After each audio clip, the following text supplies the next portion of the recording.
We're going to go ahead and get started.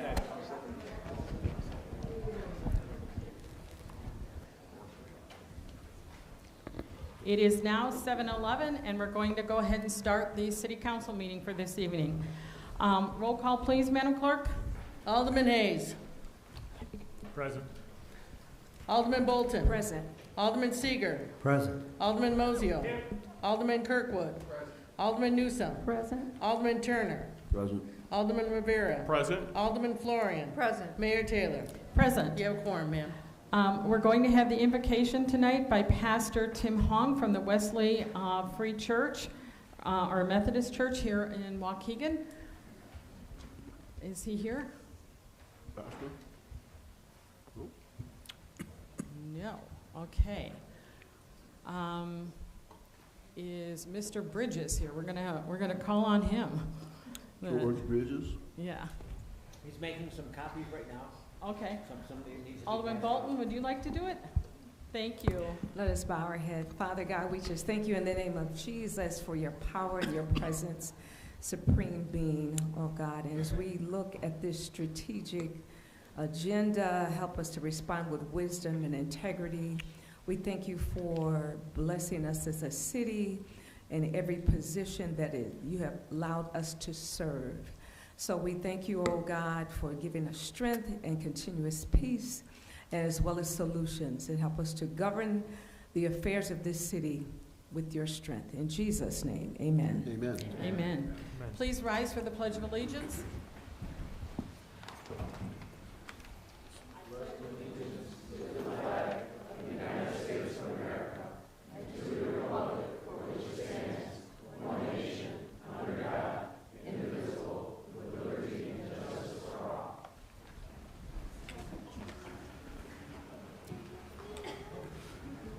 Welcome everyone to the April 17th Waukegan City Council meeting. I just want to remind people that our agendas go out on the Friday before our City Council meeting, and you can get all of that information off of our website at waukeganil.gov. And again, those are posted by 5 o'clock at the latest on the Friday before the City Council meeting. Tonight, I'd like to send condolences to the family of Waukegan native and international musician Harrison Bankhead. Harrison played upright bass around the world to sold-out arena shows, then returned to town and played in some of our small venues. He was honored by the Waukegan Arts Council in 2017 in these council chambers for his remarkable jazz and worldwide reputation. Harrison was also a former city employee. As many of you know, Earth Week kicked off this weekend with over 100 volunteers cleaning 7 sites around the city of Waukegan and the Waukegan High School Environmental Club, planting, distributing, and dedicating trees from their Treeplenish project as they work to offset the high school's carbon footprint. This Saturday has more cleanup events scheduled. Volunteers are always welcome. And if you haven't noticed, the ward dumpster collection site started today, and the list is on the table by the elevators in the back. As a reminder, even though Pacific days, like today was the 1st and 2nd ward, tomorrow will be the 3rd and 4th ward, and so on, you can take your stuff to any of the dumpsters on the sites. We realize that not everybody can make the days in their wards, so you're more than welcome to take them to any of the other sites for the rest of the week. A 9-member board of trustees governs the Waukegan Public Library.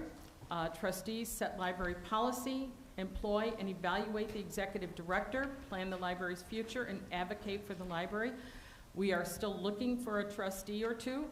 If you're interested in being considered for an appointment to the board, please visit tinyurl.com/Waukegan Library Board.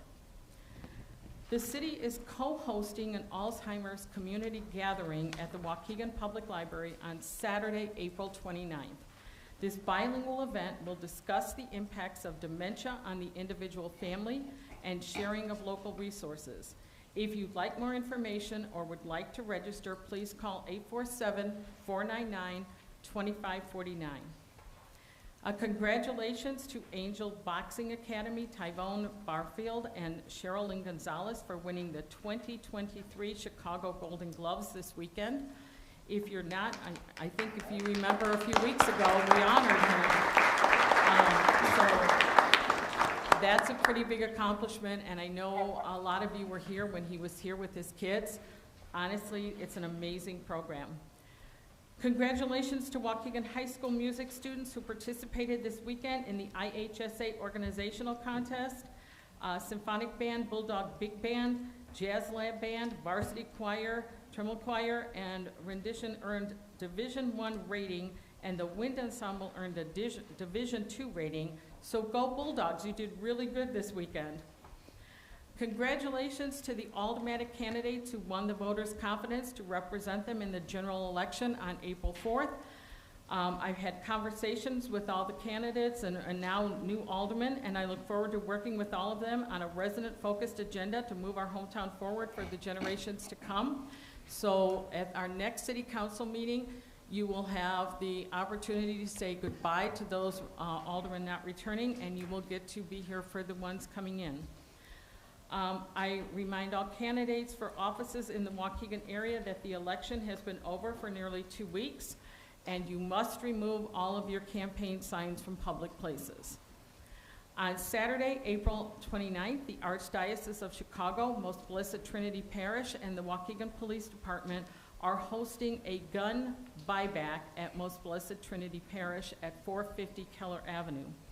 This event will take place from 11 to 2, and both functioning firearms and non-functioning firearms, BB guns, pellet guns, and replica guns can be brought for cash.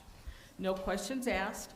$100 for a functioning firearm and $25 for others. More information will be available on the City of Waukegan and Waukegan Police Department's social media in the days to come. Finally, I am so pleased tonight to announce that this evening we will officially be swearing in our interim Waukegan Police Chief, Edgar Navarro, as Waukegan's next Chief of Police. Chief Navarro began his career with the Waukegan Police Department in 1999. Chief Navarro was promoted to Sergeant in 2008, Commander in 2015, Deputy Chief in 2022, and Interim Chief of Police February 1st, 23. During this course of his 24-year career, Chief Navarro has worked in the Patrol Division, Detective in the Criminal Investigations Division, Narcotics in the Neighborhood Enforcement Team, as Detective in the Gang Unit, and as a Sergeant in the Midnight Patrol Division. Sergeant in the Significant Incident Group, Sergeant in the Neighborhood Enforcement Team, Commander of the Patrol Division, Commander of the Gang Intelligence Unit, Commander in the Office of Professional Standards, and Commander of the Community Crimes Division. To say the least, Chief Navarro is an especially well-rounded leader for our Waukegan police force. Chief Navarro has been involved in educating the community on gang violence and illegal drugs through his presentations. He's also been part of the committee that started the first bilingual women's shelter in Lake County. He's a board member of the Roberti Community House, and he's also active in the Hispanic Illinois State Law Enforcement Association.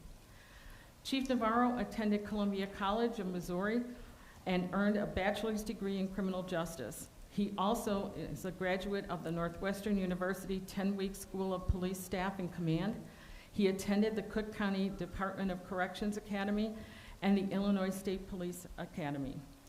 Today, Chief Navarro is supported by his wife Nita, his sons Edgar Jr., Alex, Anthony, and granddaughter Alania, and the Chief's younger brother Felix. Let's give Chief Navarro and his family a round of applause for being here.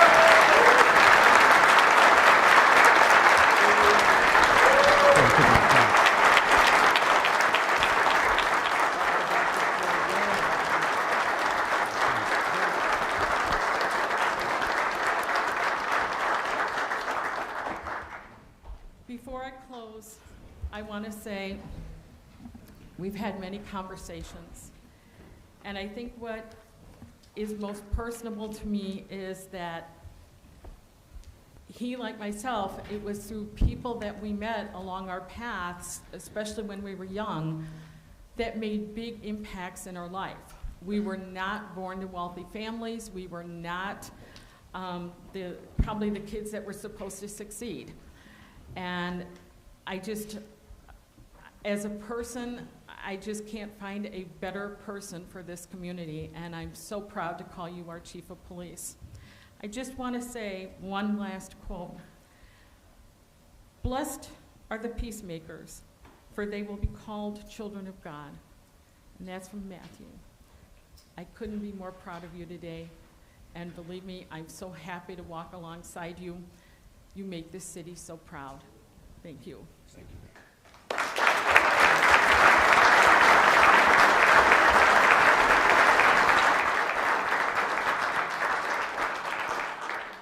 With that, I'm going to ask for a motion. I'll motion. Alderman, second was Alderman Kirkwood. A motion to confirm mayoral appointment, Waukegan Police Chief Navarro. Any questions to the motion? Roll call, please, Madam Clerk. Alderman Hayes. Aye.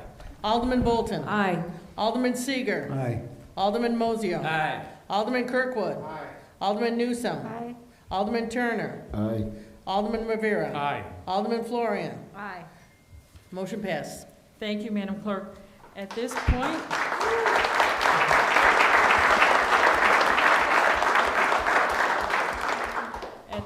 we're going to go ahead and swear him in. Judge Matthews, would you like to come on up? Yes, thank you. Chief. It's awesome. Awesome. Dearly beloved, no. Some of these guys got me to do that. A moment for me because this truly is a marriage. He has his marriage to his beautiful wife, but to be chief of police, I think it's a marriage to the city. The duties you have to do. It's a problem for me because I worked with Chief Navarro and I was in the prosecutor's office in my former life. And I can tell you he had a calming presence. He really did. While I was trying to keep my people who I supervised calm and trying to do the right thing, look for the right thing to do, he was doing so on the part of Waukegan, and we would have many meetings at night. Sometimes the cases came up, and he was always a calming force. He was never over the top. He was never, falling below. It was like an even kill, and I always thought he made great decisions. So this is a great moment. Would you raise your right hand? I, Edgardo Navarro, I, Edgardo Navarro, do solemnly swear do solemnly swear that I will support the Constitution that I will support the Constitution of the United States of the United States and the Constitution of the State of Illinois, and the Constitution of the State of Illinois, and I will faithfully discharge and I will faithfully discharge the duties of the office the duties of the office of Police Chief of Police Chief for the City of Waukegan for the City of Waukegan to the best of my ability. to the best of my ability.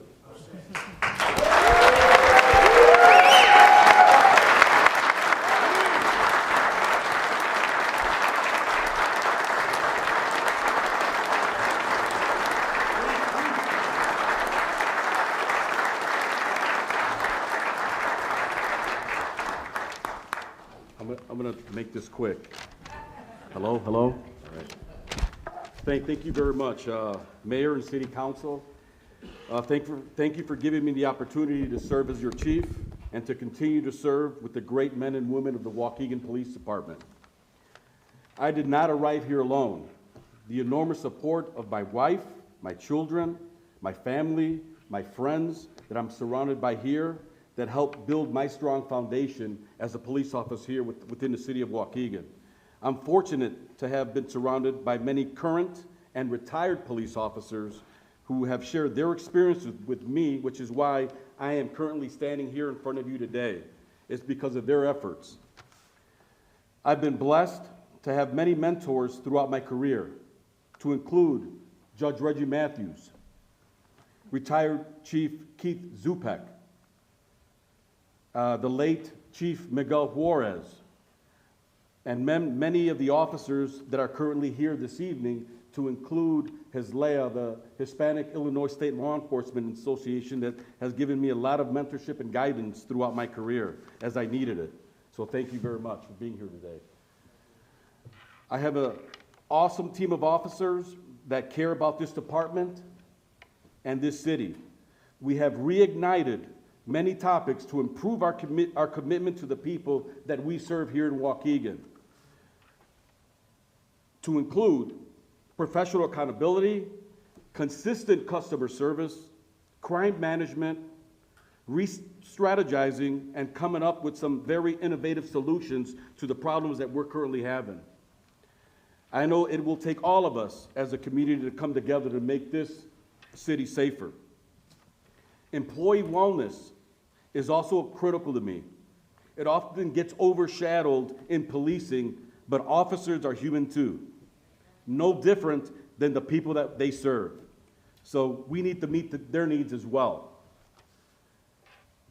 I want to mention my family. They've been mentioned already, but they're a great part of me being here today. My wife, Nitsa, who without her, I would not be the person that I am today. Thank you.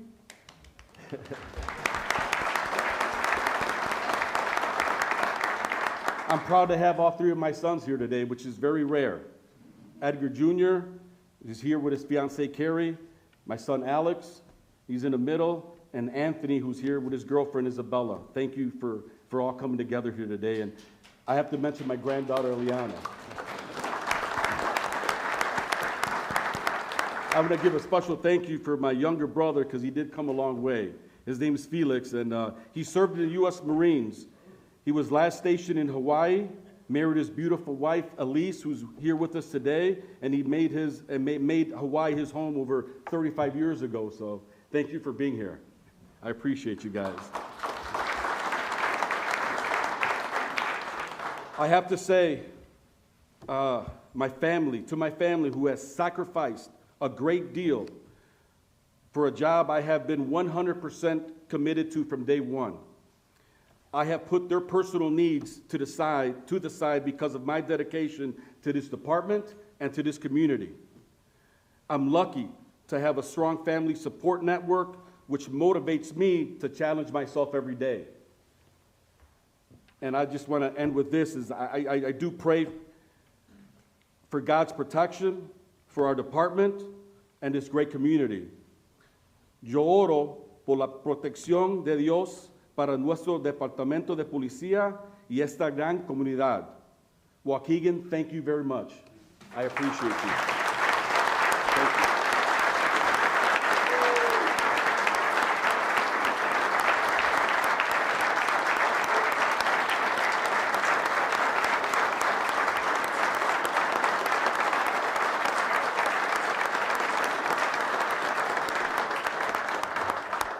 His family to come up for pictures, and we want to get some with the alderman in the background.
Thank you again, ma'am. I'm going to step out.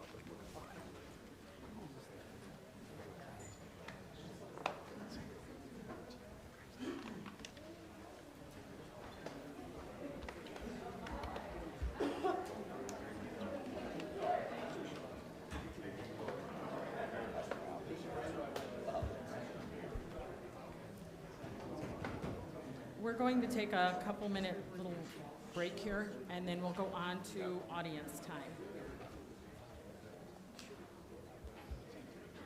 I will say though, this Hamilton guy, he was very professional. And then there was a guy at the,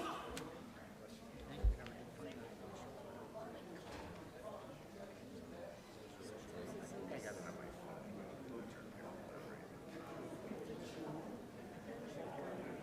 Where is Justin Shields? How could he be on the police? Rasmussen, I just spoke to him.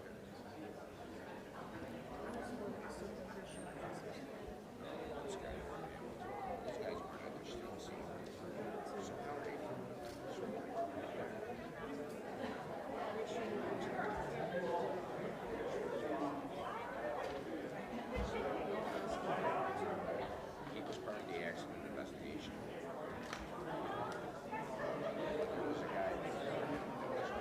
Okay, we're just going to be another 30 seconds, and then we're going to go ahead and get started. What the real name is. He put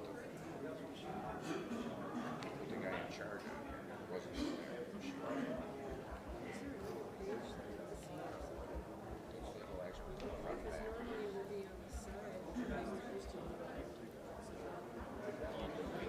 back. Okay, we're going to go ahead and get started with audience time.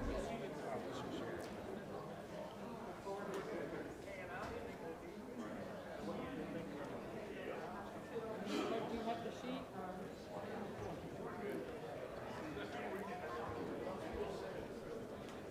Okay, audience time is up next. Audience time. I'm going to call the first 4 names. You have 3 minutes, and I will time you. I have Thomas Sjogren, Brother Blanks, Lori Sudik, and Anton Matthews. Please go ahead to the left. Line up. Be ready to go. Thomas Sjogren, Brother Blanks, Lori Sudik, and Anton Matthews. Right there, sir. And as soon as you're ready, go ahead. I'll start the timer. I'll remind you quickly, too, you don't need to pull on the microphone because it projects, so we'll hear you. Thank you. City Council, thank you for hearing me tonight. I'm here to address the situation regarding my personal vehicle. Was in a vehicle collision with a pedestrian. My nephew was driving it, and they have confiscated the vehicle. I consented to it. They said it would be 2 or 3 days. Now it's been over 2 months. I've been calling on a more than weekly basis trying to resolve the situation. I've just never heard of, I mean, there's accidents all the time. I've never heard of anybody having their vehicle seized for, 2 months without any crime or traffic violation or anything of that nature. So I'm here tonight to plead maybe the council can help me resolve the situation and get my vehicle back. Okay. You need to talk to the police while you're here. Yes. And then that goes through the process. We can't answer anything on that. I just wanted you all as witnesses to what is happening so that you're aware of the situation. And then, is it okay if I speak with the new chief? I would think that the deputy chiefs are right back there. That would be a better one to talk to right now. Deputy chief? Yeah. He Thank got you. his hands up. Thank you. Okay, thank you, sir. Brother Blanks. Brother Blanks, congratulations, Chief. I'm here today as found Black Abolition Movement for the Mind. And as the founder, I would feel less than the founder and the chief of the organization if I did not speak on this. This week, I heard one of the most ratchet and disturbing posts that I've heard against the elderly of this city.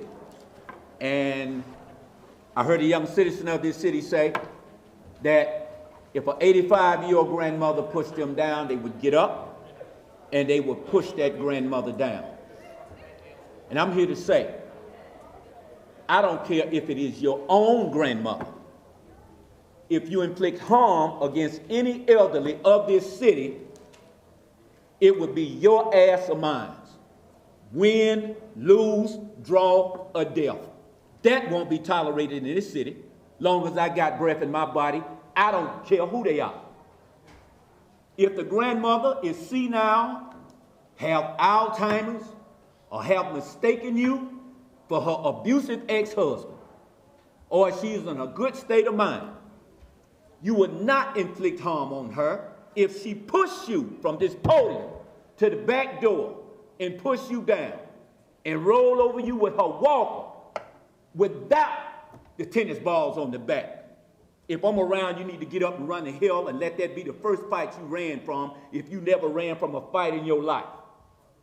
No elderly of this city would be abused, and I stand here idly by and watch and not have something to say. I've been here in this city council for pretty close to 20 years now. I've never heard something like that. I've taken a lot from politicians. I've heard a lot. But it never come to the point where I got to say something as appalling against the elderly of this city. The elderly and the youth has a passion for my heart in this city, and it has a passion, and our organization has a passion for it. That's something that cannot be tolerated.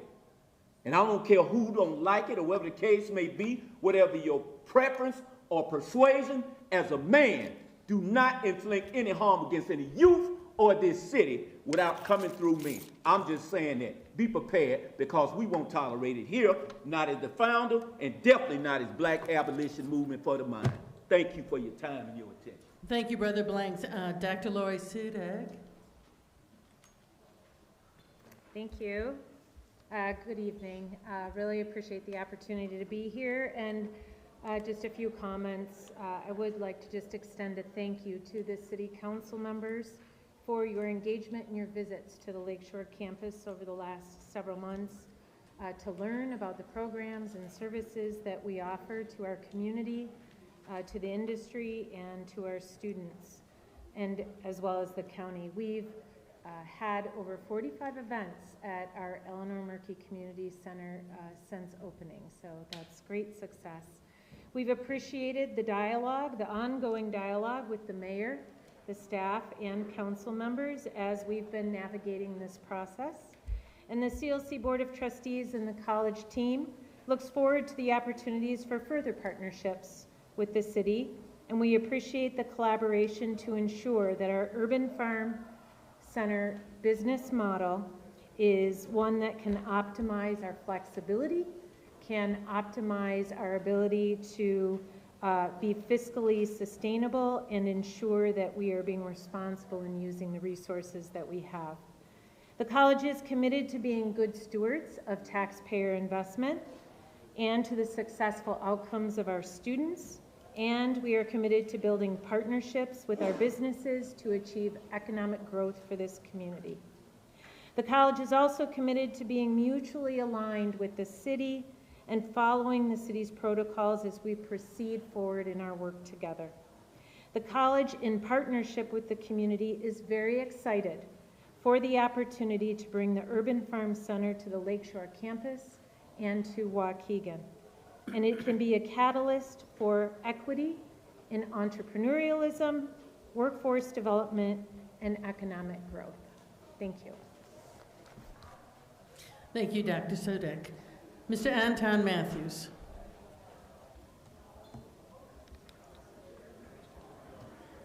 Good evening, Mayor, Council, and fellow Waukeganites.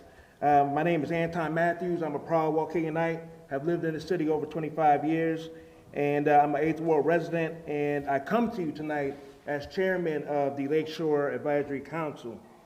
I'm here tonight to voice my support for the urban farm that Dr. Sudak just referred to.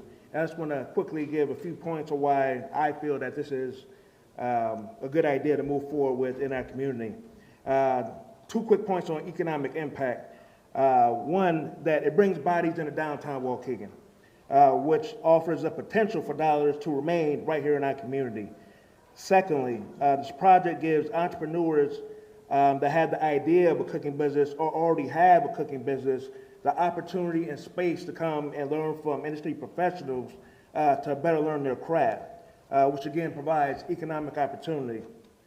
Lastly, I'll close with health and wellness, which is something that I'm deeply passionate about. I'm a type 1 diabetic. Mayor, I also know that you're a diabetic as well, and this project offers opportunity to have fresh food, fruits, and vegetables right here in our community.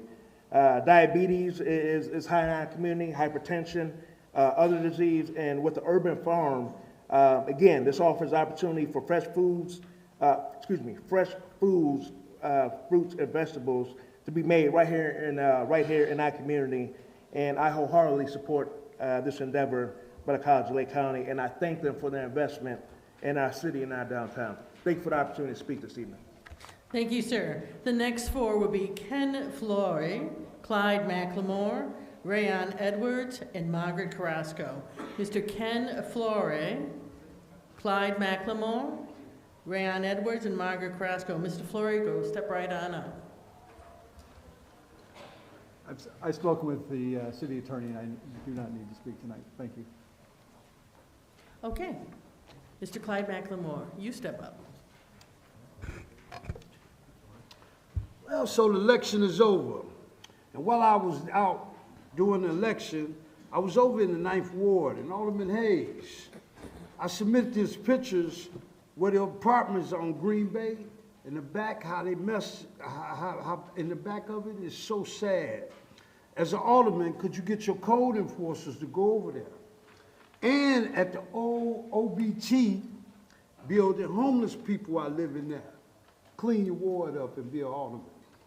Man, you tried every trick in the book to get this city manager. It was voted down in the city council 3 times. Your Republican friends got a petition and got it on the ballot. The citizens of Waukegan have spoken, and they spoken loud. I told you I would personally work against that referendum. So I read that you're now doing a national search for a city administrator. You got a deputy chief. You raised all kind of hell when the Cunningham administration was doing that, and now you want to do the same exact thing, but worse. To think I endorsed you, but a leopard spots don't change, and you'll never change your original character to be mayor. If you don't want the job, then resign. As a matter of fact, hit the road, Jack.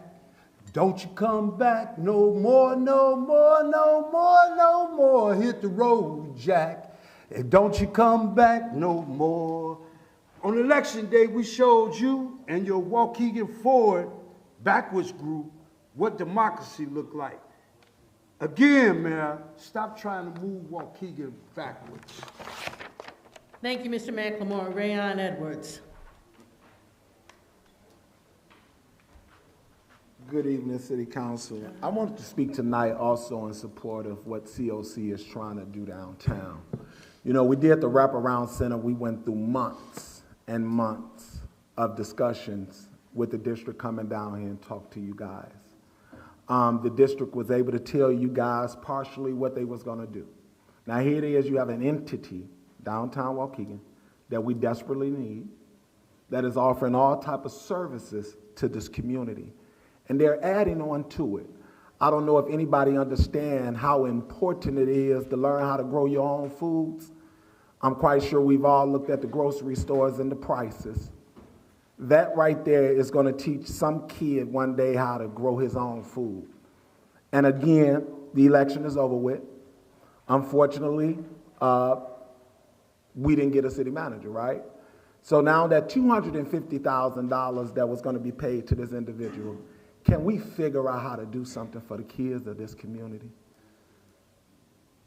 Again, I stand up here all the time and I talk about this. They the future. They one day gonna replace each one of y'all in those seats. And if we don't start investing in them now, when? We currently have a school district in the city that is failing. I'm sure we all know that, but we never talk about it. These are the things that we need to talk about and discuss, but we don't. That's the future. And one day they're going to be sitting in these seats. And if we don't educate them now, they don't know how to write and read. What do this city look like? As I sit and I look at these agendas when I come to these meetings, the community don't understand what y'all doing. They don't understand how you pass these budgets and all those numbers and amendments. They don't. And so I suggest to the new council that's coming in, y'all take some time and go in y'all wards. You know, when it's election time, we know how to find the people. We knock on their doors because we need them to sign petitions. Let's not do that only when it's election time. Go knock on their doors, talk to them, educate them. But again, find something for these kids to do, or the violence is not going to go down. I don't know who came up with the idea with the gun buyback, but let me tell y'all a little secret. Them guns cost more than $100 on the streets, baby. If you think they're going to bring their gun to you for $100, you is so out of touch with what is going on in this community. In fact, what you're going to do is start something that I don't think you're ready for. Because now you're telling them you're going to pay them for something, they're going to go find that something just so you can pay them. Think about it. Thank you, Mr. Edwards. Ms. Margaret Carrasco, please. Oh, okay, different. Good evening. I'm here tonight to speak about a new initiative on culture, art, music, tourism, health, economic development. A historic event in which, for the first time ever in the city of Waukegan, 9 senators and state reps and high-ranking Mexican officials will be coming to the city of Waukegan. They are interested in exploring new initiatives to promote Mexico's culture and artistic creativity and education here in the city of Waukegan, to collaborate with the city of Waukegan, conferences, meetings, year-round tourist travel, to share their experiences from the COVID pandemic with the aim of safeguarding public health on both sides of the border. Possible exhibitions, festivals, concerts, etc. Explore opportunities how Mexican millionaires can invest here in the city of Waukegan, in the state of Illinois. They're very interested. So, Mayor, it will be an honor to have you present. The event will be on April 28th through April 30th. And the last 2 items that I wanted to ask, if this information is accurate, and if I'm reading it correctly, according to the Illinois website, my understanding is that 4th Ward Alderman Kirkwood's business liquor license is no longer in effect. And if that is true, sir, with all due respect, I ask you tonight, since if it's been canceled, if that information is accurate, have you ever served liquor there since that date? Next, this is on legal counsel. Please explain to the taxpayers of Waukegan, if that information is correct, why have you not taken the steps to cancel, remove, expel, whatever the case, the terminology is, his liquor license from the city of Waukegan? Because you cannot have not a state liquor license and have a city liquor license in effect. You either don't have both or you have both. So I don't get it. And I think it's time to all the other liquor establishments that are following the rules, set the example and do what's correct. Thank you. Thank you, Ms. Carrasco. That concludes the audience time. Thank you, Madam Clerk. On to the consent agenda. And I just want to make one note on the consent agenda. For item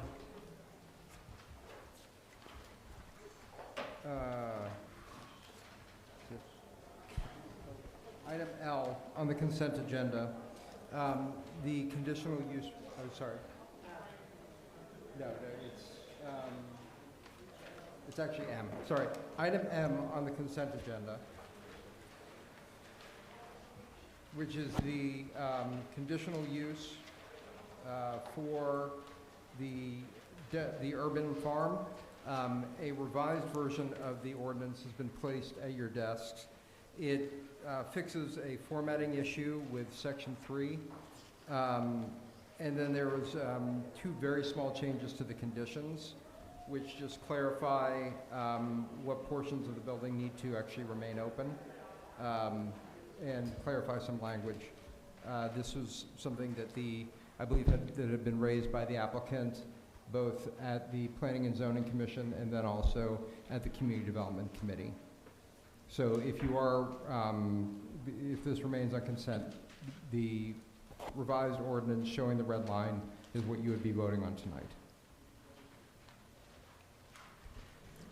I have a question. Is there items that we can pull out of the consent agenda? Of the consent agenda, you want to pull out an item? Yeah. Okay, which one? I want to pull out M. I'm sorry, Alderman Newsom, it's coming across kind of muffled. Could you say it again? The letter M is in Mary. M. Okay. L is in Larry. H is in Harry. That's just in the consent agenda. Okay, so those are the three items that concern the College of Lake County Urban Farm. So you would like to move those to old business or? Well, yeah, discuss those, vote on those separately. Okay. Okay, so you want I those pulled concur. from the consent agenda, okay. You said M, L, It's H, L, and M. H, L. It's being moved to old business, or it's staying on the consent? Voted on separately. She's just pulling them from the consent agenda. Okay. So did everybody get those? H, Yes, L, and I- M? I Okay. concur, yes. Okay, can I have a motion to take all the other items in the consent agenda as one vote? So can I do- motion. Okay. Who was that? Alderman Rivera, a second? Are you saying Alderman omnibus? Kirkwood? No? Okay. Okay. Just consent, okay, thank you. Okay, so this is just consent.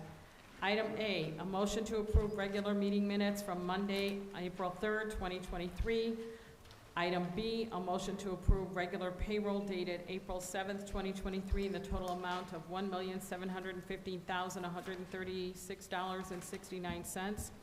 Item C, a motion to approve miscellaneous payroll, paid holiday buyback, comp time, cash out, elected officials, and civil service stipend, IAFF uniform allowance, local 150 uniform allowance, dated April 7th, 2023, in the total amount of $92,178.16. Item D, a motion to approve vendor payments dated April 17th, 2023, an amount of $2,269,159.95. Item E, motion to grant permission for the American Legion Homer Diligent Post, Post 281, to conduct the annual distribution of poppies for the month of May 2023. Item F, an ordinance approving zoning calendar 2701 map amendment rezone for 3391 West Beach Road from R1 Single Family Residence to CR Conservation, Recreation, Agriculture. This matter was heard by the Community Development Committee at their regular meeting on April 3rd, 2023. Item G, an ordinance amending Chapter 2, Article 6, Division 2, Section 2458, procedure for contract bids, renewed approval or approved at the March 20th, 2023 Code Revisions, Appeals, and Negotiations Committee. Item I, ordinance approving zoning calendar 2702, a text amendment to Section 7.2-3 of the Waukegan zoning ordinance, allowing Park District owned and operated recreational facilities as a conditional use permit in the CR Conservation, Recreation, Agricultural District. This matter was heard by the Community Development Committee at their regular meeting on April 3rd, 2023. Item J, an ordinance approving zoning calendar 2704, a conditional use permit for inline retail with a drive-through at 0 Fountain Square Place, PIN number 0725310018 in the B2 Community Shopping District and Western Gateway Redevelopment Overlay District. This matter was heard by the Community Development at their regular meeting on April 3rd, 2023. Item K, an ordinance approving zoning calendar 2705, site plan approval for the shopping district in the B2 Community Shopping District and Western Gateway Redevelopment Overlay District. This matter was heard by the Community Development Committee at their regular meeting on April 3rd, 2023. Any questions to any of those motions? Okay, roll call, please, Madam Clerk. Alderman Hayes. Aye. Alderman Bolton. Aye. Alderman Seager. Aye. Alderman Mozio. Aye. Alderman Kirkwood. Aye. Alderman Newsome. Aye. Alderman Turner. Aye. Alderman Rivera. Aye. Alderman Florian. Aye. Motion passed, ma'am. Thank you, Madam Clerk. Item H. Can I have a first and a second to hear that? I'll make the first. Okay, I'll second. okay. Discussion to the motion. Alderman Newsom? I just wanted them voted on separately. I do have a question regarding item M, but if you'd like for me to wait until we get to that, okay, I can. Okay. I have some comments if Sure. now's the appropriate time. Yeah. Thank you, Alderman Newsom, for pulling them out. My comments are really with regard to H, L, and M, but I think the CLC's done a good job of communicating its intentions, and it's presented a really compelling design. You can't really dispute the fact that it's a beautiful design for the urban farm. Here's the problem that I have, and here's the reason that I'm going to vote no. And you'll hear me harp on people sometimes when they might not provide an explanation as to whether they're voting for or against something. And here, I just want to state that the city purchased the land. I don't know what the city paid for the land when it was the new Sun building. The city spent $300,000 remediating the property, spent remediating asbestos, and another $500,000, I think $525,000, to demolish the property. And it was conveyed to CLC for, I believe, $1. Somebody can fact check me on it, but it was very, very low. The intention was that CLC was going to comply with the city's master plan and the ordinance, which included, among other things, a 6-story building. So my rub is this. The city spent a ton of taxpayer dollars to remediate the property. We conveyed it to a partner within the city with the intention that it was going to be used in accordance with the master plan that the city had developed. CLC, as a partner with the city, knew about the master plan, had an opportunity to weigh in on the master plan, and has had an opportunity for years to try to open a dialogue with the city about what it may or may not do with the property. I think there's a lot of reasons to vote for it. I know the majority of the city council will in all likelihood vote for it, but it seems to me that if we're going to have an equitable partnership with CLC, then they need to at least meet us halfway. And this is not an attempt to badmouth CLC by any stretch. It is a function of saying that you could have looked elsewhere, you could have presented alternative plans, you could have come to the city and said, we can't do 6 stories, maybe we can do 3. You know, is there another opportunity? Nothing was explored.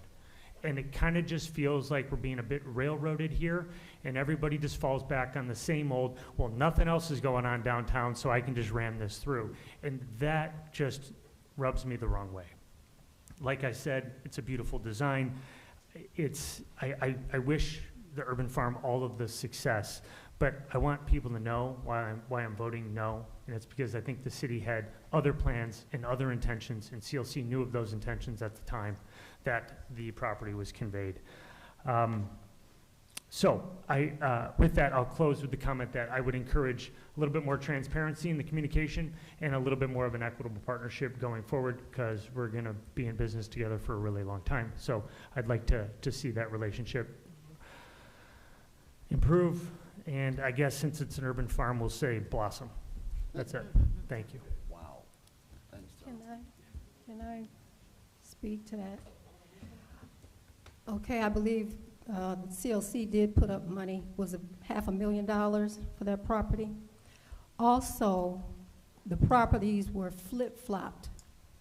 The place where they have the student center now, the proposal was to do a 2-story.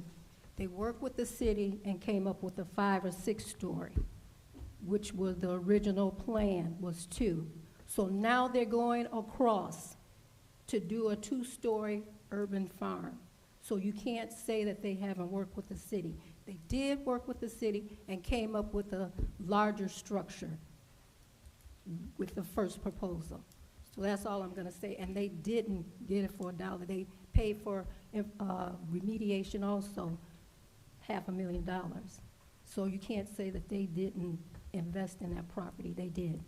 Sure, I wasn't saying they didn't invest in it. Okay. Just You- well, you discussing the didn't- acquisition Well, price. you didn't mention that. I appreciate the clarification, but So, and then also, since we're talking about that, I'll go to item M. I know when it went through the Community Development Commission, there were some items, conditions that were put forth, and I think the city came up with 27 conditions. And it was proposed from the Development Commission to move forward, taking out a few of those items that were a deal breaker for the project. And I believe that was items 15, 16, 17, and looks like there has been something done with 18.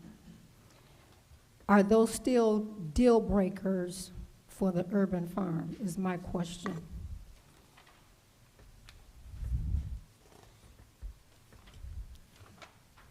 Which one are you talking about? which ones are you referring to? Sorry. If you look at your paperwork, the conditional use, the conditions that the city put on the urban farm. Good evening. My name is Ken Flory, and I'm the attorney for the College of Lake County. We've been working with the mayor and staff on those conditions for the past several weeks since the Planning and Zoning Commission, and we're very fine with the amended version that council has passed out today. So you're okay with educational uses and not being able to use the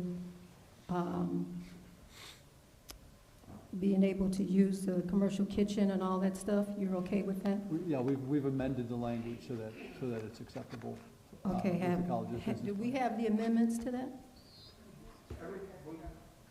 What you have is reflective of what has been negotiated with staff, and then the amendments, the red line that you have are two more comments that came in yesterday from CLC that we took care of. So basically, everything has been agreed to.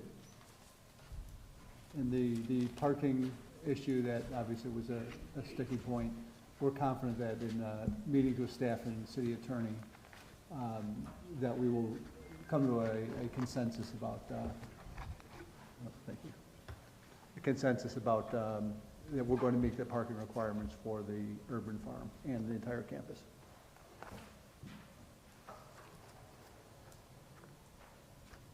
Any other questions, Alderman Newsom?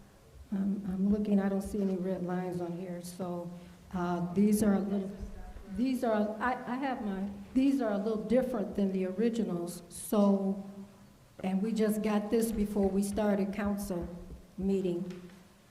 So I don't see any red lines on this one that was different than the original is what I'm saying. Because I know that I believe it reflects, again, discussions we've had with the mayor's office and staff to come to a agreeable language. and this is what you agree to, what we have here Yes. in hand right now. Yeah, in addition to the edits, I'm assuming that has edits by the city attorney on it. Okay. Again, the college always wants to work with the city, and this is just a good demonstration of good collaboration to come up with something that both sides could live with. Okay. Thank you. I know that the conditions before were a deal breaker. And so I wanted to make sure that when the Development Commission Board approved it, moving it forward, to have those conditions worked on. So this is the final, okay. And we're just getting this evening, that this is the final, okay. We really do appreciate your looking out for right. those items. Thank you. You're welcome. Okay. Item H, we had a first and a second, right? I have a question in reference Okay. to L and H. Thank you, Mayor. My question is in reference to L and H. I'm definitely believing the project. I believe it adds to the development and brings innovation to our city. But my question is in reference to H and L, the way the verbiage, when it says to allow for a variance request for the height and the word setback restriction, what are the setback restrictions? Bring clarification of this when it refers this to H and L, those statements. Thank you. So, Thomas, it may be useful to have you come up, but the city has imposed certain requirements over the downtown district, including kind of doing what is unusual sometimes in zoning. In zoning, most of the time, we say the building cannot be higher, cannot be taller than a certain height. For downtown districts, sometimes communities do the opposite. They say that we want buildings to be no less than a certain height. We want them to be built up higher to maximize the views, to create a skyline, to increase density. And then also with setbacks, often setbacks say that a building should be farther away from the street. But in downtowns, communities like Waukegan will say that we want the buildings actually closer to the street because we want to create people walking along the street. We want storefronts that create a vibrant street front. This building is a deviation from that. It's smaller than what the minimum heights are, and it's set back farther from Sheridan Road. And so to be able to do that, the College of Lake County, and Thomas, as you are wont to do, if I'm getting something wrong, please speak up. What the College of Lake County has asked was, in this case, because this is a special use, and this has been a property that is hard to develop, we are asking to build a building that is shorter than what is required and set back further from Sheridan Road. That is the relief they are requesting. So it is a little bit different than normally people come here and they say, I want to build a taller building, I want to build it closer to the road. This is the exact opposite, just because it's unique for downtown. And so that's the relief that they're seeking. Is that helpful? Yeah, just, I guess, cutting the chase. H and L validates their plan. Is that what this is saying? H allows them to ask for this relief. L allows them to build the building smaller and farther away from Sheridan Road, and M allows them to have this particular unique use of an urban farm in this location. Thank you. Any other questions to the motion? Item H, roll call, please, Madam Clerk. Alderman Hayes. No. Alderman Bolton. Aye. Alderman Mozio. Aye. Alderman Kirkwood. Alderman Newsome. Aye. Alderman Turner. Aye. Alderman Rivera. Aye. Alderman Florian. Aye. Motion passed, ma'am. Thank you, Madam Clerk. Item L, can I have a first and second to the motion? So moved. No, it's I, or I'm sorry, L. So it was Alderman Florian and Alderman Alderman Mozio. Sorry. No, we didn't vote on No, L. we pulled it H. out. We pulled H, L, and M out. Yeah, so we voted on H, we're voting on L now. Oh, Okay. yeah. Okay, so we have our first and second. Any questions to the motion? Okay.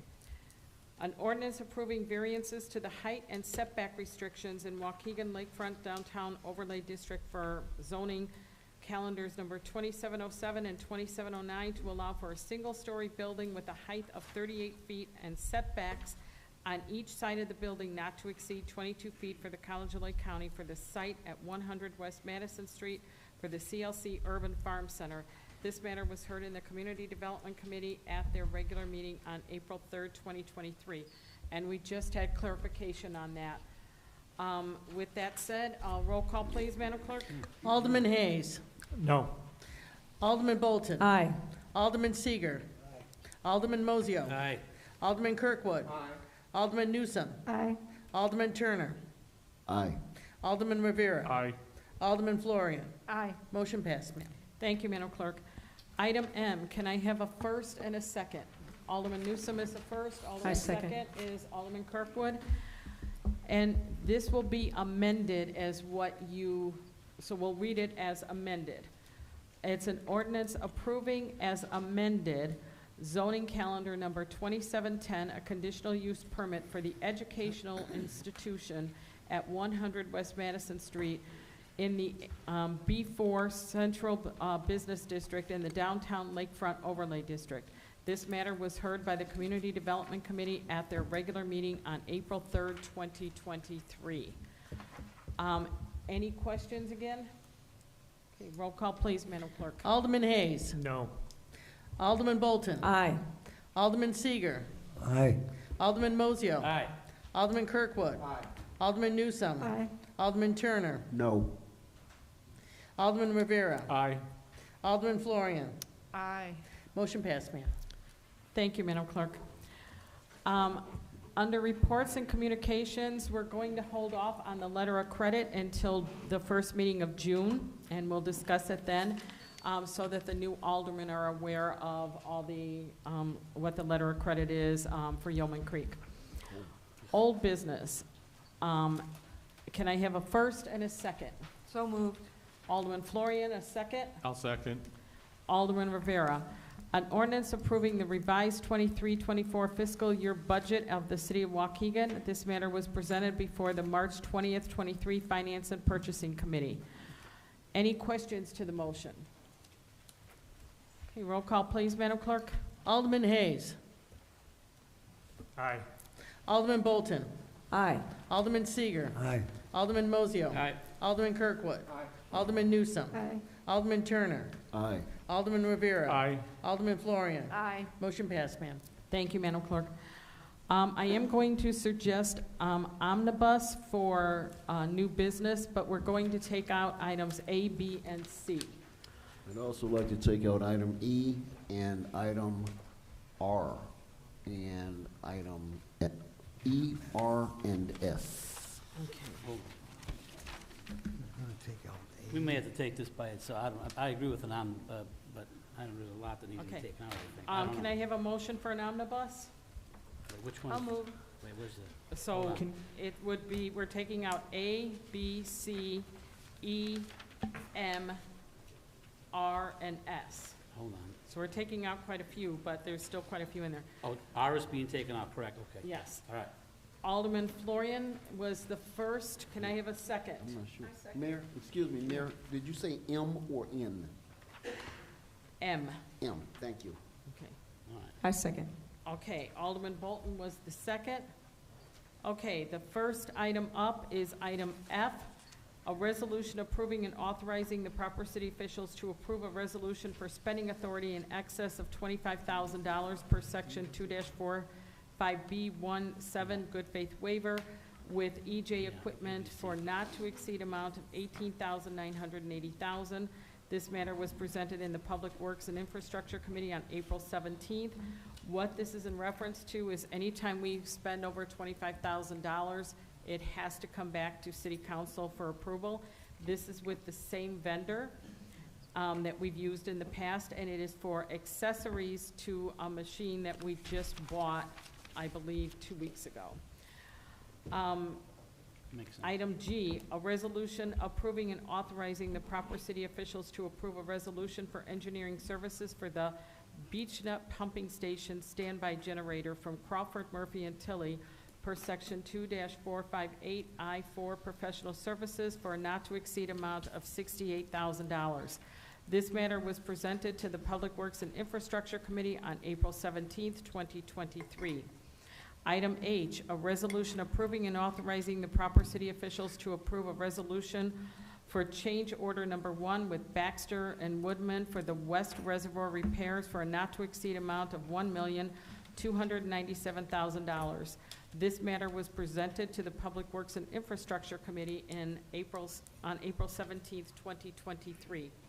And that was to make the reservoir on the west side look like the east side, and it was in lieu of doing another project.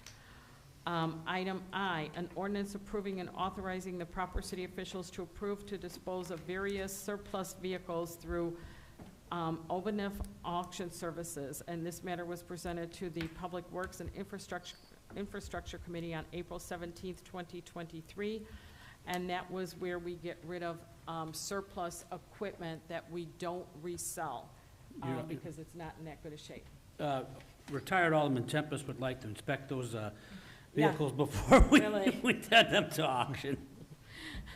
Item J, a resolution approving and authorizing the proper city officials to approve a resolution for change order number 1 with Peter Baker and Sons for the 2023 roadway maintenance program for an amount of $483,435.65.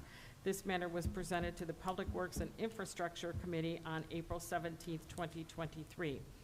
Item K, an ordinance approving and authorizing the proper city officials to approve to dispose of various surplus vehicles for the flat rate with Auto Parts City.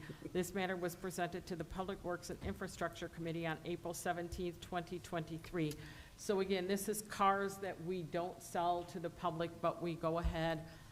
They're basically not in good shape that we feel comfortable people driving, so they go to the auto parts. Item L, resolution approving and authorizing the proper city officials to approve a resolution approving the purchase and installation of a lift for vehicle maintenance per section 2-458 I-5, a high degree of skill from PR Strike and Sons, Inc. for a not to exceed amount of $87,663.81. This matter was presented to the Public Works and Infrastructure Committee on April 17th, 2023. Item N, a resolution approving and authorizing the proper city officials to approve a resolution for spending authority in excess of $25,000 per section 2-458 I-7, a goodwill waiver with Brown Equipment for a not to exceed amount of $5,156.55, and this matter was presented to the Public Works and Infrastructure Committee on April 17th, 2023. And again, that's accessories to the Vector machine that we bought, I think, 2 weeks ago. Item O, bless you. Item O, a resolution approving and authorizing the proper city officials to purchase a 2022 Ford Super Duty F-350 service truck from Coons per section 2458 I-7 good faith waiver for a not to exceed amount of $79,173.26. This matter was presented to the Public Works and Infrastructure Committee on April 17th, 2023, and that is for our sewer department. Item P, a resolution approving a settlement and release of all claims for Police Department Workmen's Compensation Claim Number 22103-1W0021 in an amount not to exceed $22,754.84. This matter was presented at the Special Government Operations and Oversight Committee meeting on April 17th, 2023. Item Q, an ordinance 23-0 amending the salary ordinance and establishing the salary and benefits for employees of the city effective May 1st, 2023. This matter was presented at the Special Government Operations and Oversight Committee meeting on April 17th, 2023. Item T, a resolution confirming the continued appointment of Elrod Friedman, LLP, as corporate counsel for the city of Waukegan. This matter was presented at the Special Government Operations and Oversight Committee meeting on April 17th, 2023. Item U, a resolution authorizing the procurement of IT professional services from SureTech Staffing during fiscal year 23-24 in amount not to exceed $200,000. This matter was presented before the April 17th, 2023 Finance and Purchasing Committee. Item V, a resolution approving the sole source purchase of Motorola Communications P-25APX Next XE solution radio devices from Motorola Solutions, Inc. in the amount of $2,906,849.90. This matter was presented before the April 17th, 2023 Finance and Purchasing Committee. Item W, a resolution approving the purchase of office furniture for the Risk Management Department and the City Clerk's Office from Rework LLC in an amount not to exceed $27,250. This matter was presented before the April 17th, 2023 Finance and Purchasing Committee. Item X, a resolution approving an agreement with Park Creation, Inc. for the design, engineering, and fabrication of a multi-canopy shade sail structure for the Waukegan Beach in an amount not to exceed $38,833. This matter was presented before the April 17th, 2023 Finance and Purchasing Committee. Item Y, a resolution approving a contract with Hacienda Landscaping, Inc. for the installation of concrete caissons to anchor and support a multi-canopy shade sail structure for the Waukegan Beach in the amount of $44,500. This matter was presented before the April 17th, 2023 Finance and Purchasing Committee. Item Z, a resolution approving and accepting a grant from Illinois Department of Natural Resources Coastal Management Program to procure and distribute rescue equipment amongst the lakefront communities. This matter was presented before the April 17th, 2023 Finance and Purchasing Committee. And what that is to put life rings. So this covers the life rings, but it does not cover the stands. Item AA, a motion to approve closed executive session meeting minutes from, and I will list the various meetings. It's September 7th, 2021, the Community Development Committee. September 7th, 2021, the Government Oversight and Operations Committee. September 20th, 21, the Government Oversight and Operations Committee. October 4th, 2021, the Government Oversight and Operations Committee. October 18th, 2021, the regular City Council. November 1st, 2021, the Government Oversight and Operations Committee. November 15th, 2021, regular City Council. February 22nd, 2022, Government Oversight and Operations Committee. March 21st, 22, Finance and Purchasing Committee. April 4th, 2022, Government Operations and Oversight Committee. June 6th, 2022, Government Oversight and Operations Committee. June 20th, 2022, Government Oversight and Operations Committee. July 18th, 2022, Finance and Purchasing Committee. September 6th, 2022, Government Oversight and Operations Committee. August 15th, 2022, Government Oversight and Operations Committee. October 3rd, 2022, Government Oversight and Operations Committee. November 7th, 2022, Government Oversight and Operations Committee. January 3rd, 23, Community Development Committee. And February 21st, 23, the Committee of the Whole. And those are, we list all those so that those are public record. Any questions to any of those motions? I have a Take question. a drink of water, Mayor. I know. Alderman Bolton? Yes, I apologize. I should have pulled this up. In reference to J, I was just curious, was this offered to any other contractors? Because it's often said that we give all our jobs to Peter and Baker and Son. I'm just curious. The hard part is the others cannot bid close because they make the asphalt and they also do the delivery, so, or, you know, the actual paving. So why we would love to have more bids on that, it kind of is a monopoly. We have reached out to others, but they have to get their asphalt from them, so that makes the price. Thank you, and I was aware of that, but we want our public to know that as well. Yep. Okay, roll call, please, Madam Clerk. Alderman Hayes. Aye. Alderman Bolton. Aye. Alderman Seager. Aye. Alderman Mozio. Aye. Alderman Kirkwood. Alderman Newsome. Aye. Alderman Turner. Aye. Alderman Rivera. Aye. Alderman Flooring. Aye. Motion passed, ma'am. Thank you, Madam Clerk. Items A, B, and C, I'm going to have Alderman Kirkwood step out.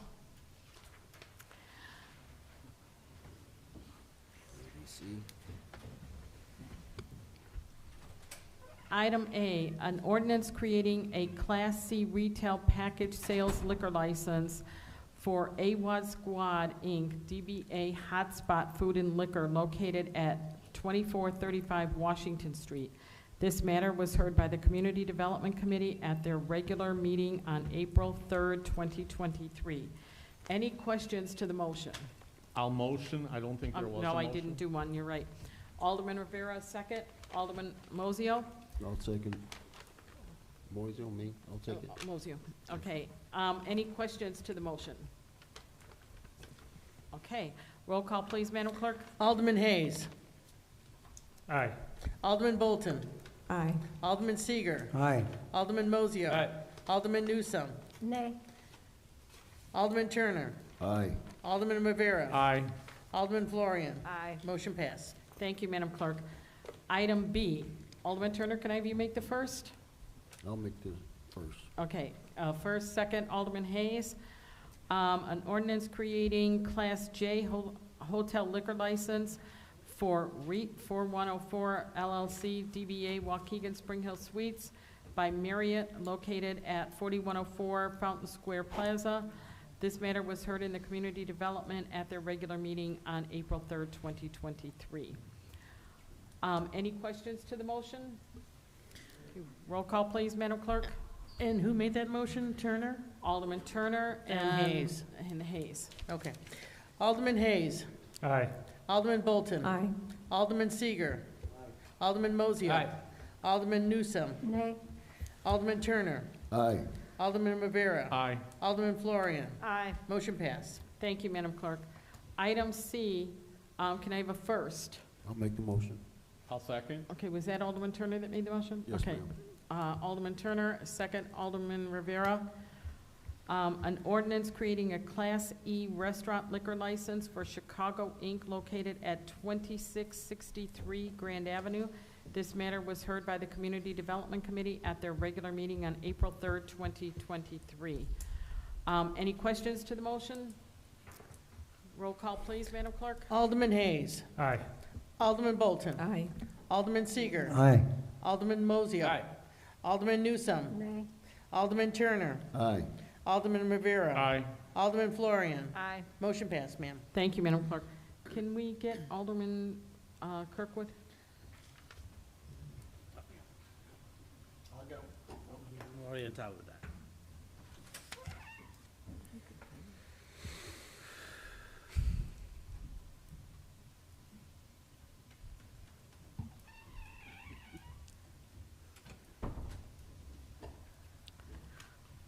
Okay, item E.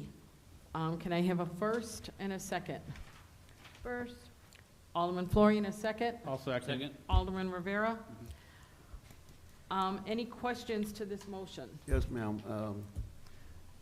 I'm sorry I didn't speak to this during the Public Works meeting, but this RomTech, this is a kind of a canned building. Do you understand that? Prefab? It's a prefab or modular. Yeah. Yeah. Yeah, and I asked because as I was thinking about it, you know, I'm in favor of it, you know how I am about animals, right? But I was thinking about this project, and I recall from those drawings, there's gonna be 20 kennels, but I didn't see anything referenced to other animals, cats, or possums, or anything else. There will be, they're gonna use one of the rooms that was slated in there for small dogs and cats, so that they'll be separated. And, you know, whatever they're holding at that time. So there will be one of the rooms that will be used for that, Okay. okay? And who all was involved in decisioning this? I mean, this is the first I heard of it when we talked about it on Thursday, right? Okay. So I'm just curious if, how did we come up with this cookie cutter building for $990,000? Because when we surveyed other places like Lake County, who has an animal control, their building was over $7 million. So when we really got into looking into the buildings, this was the best way to go. We couldn't come anywhere close to that. But there was a drastic need to have a building as quickly as we could. This can be done by Thanksgiving. Right. And there's a lot of things that need to be worked through about housing the dogs when we're in the middle of construction, because the building that they are in will eventually be torn down. So they'll have to tear part of it down as we do the construction. So there's a lot of logistics here, but the biggest thing is, if you do a brick building, you're talking a couple of years to get all this going. And I don't think we need that. I'll say Susan didn't think we needed that. So that's how we came about this route. That kind of limits it.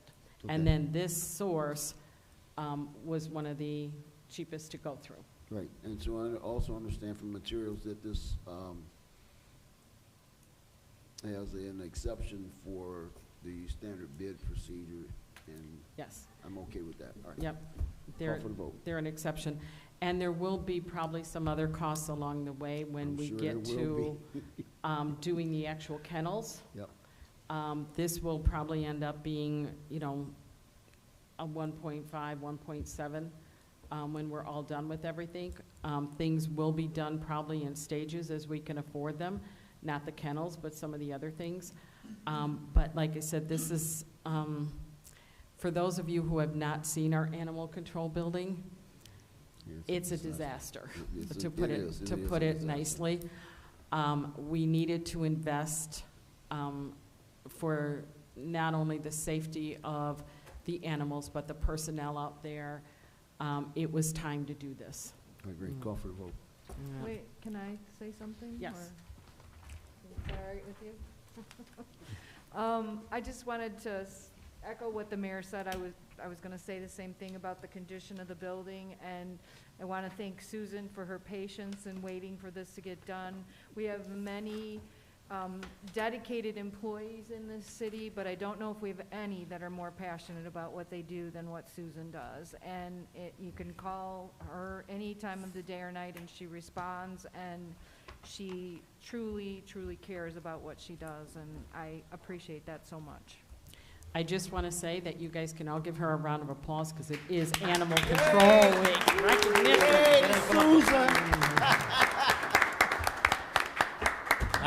I'll just echo the same thing as Alderman Florian. I won't go on, but I mean, she's the absolute best. You know, it's just a shame that for those who have not seen the building, if you knew the conditions and how they make things work, they don't ask for things, they get donations, and like I said, it was time both for the animals and for the employees to have this building. And why it's not going to be the most elaborate building, it won't be the fanciest that you've seen. It will be insulated and it will be heated and air conditioned. So that's a first one right there. Also, we don't want to forget Amber and Nicole. They're part of the team out there too, and they are equally as passionate and committed and getting things done. So can we vote on this? Because she's nervous that this is not going to pass I don't know. tonight. Good Lord. Maybe we ought to hold it over. What do you think? Come, let's go. Can I have a roll call, please, Madam Clerk? Alderman Hayes. Aye. Alderman Bolton. Aye. Alderman Seeger. Aye. Alderman Mozio. Aye. Alderman Kirkwood. Absolutely. Alderman Newsome. Aye. Alderman Turner. Aye. Alderman Rivera. Aye. Alderman Florian. Aye, Motion passed. congratulations. Never a doubt, Susan. Thank you, never a Madam doubt. Clerk. And I also want to say Susan's been, kind of tempting people that there's some announcement coming. And she's been sweating this all day that we weren't going to pass this. So go post it. Yes. It's coming. Now I know. Yay, good job. You're very welcome. We will at some point to be asking for donations for anybody who, for like commercial washers and dryers out there, and any other donations that you would like to make, we would be more than happy to put them to good use there. Item M, and can I have a first and a second for item M? Alderman Newsome, a second? I'll second it. Alderman Turner. Any questions to the motion? Didn't someone pull this out? I had somebody pull this out, I'm I not think sure. Alderman Turner did. No, I didn't know. Call for the Okay. question, let's go. Okay, no questions, roll call, please. Alderman Hayes. Aye. Alderman Bolton. Aye. Alderman Seeger. Aye. Alderman Mozio. Aye. Alderman Kirkwood. Alderman Newsome. Aye. Alderman Turner. Aye. Alderman Rivera. Aye. Alderman Florian. Aye. Motion passed, ma'am. Thank you, Madam Clerk. Item R, Can I have a first and a second to it? I need a First. First, Alderman Florian, a second. I'll second. Alderman Rivera. Questions to the motion? Alderman Turner, Yeah. you had one here, right? Yes, ma'am. I'd like to make a motion to amend the salary ordinance pertaining to elected officials as presented by city clerk. I'd like to make the amendment to raise the base salary for the city clerk to $94,000 effective 2025.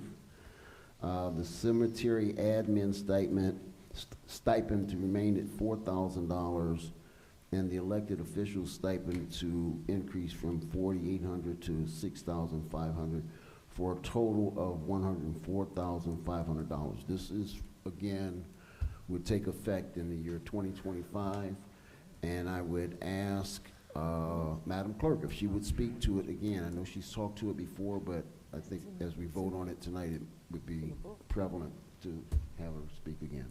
Before she makes comments to that, to add to that, she has, this department or position has had not an increase since 2012. Yeah.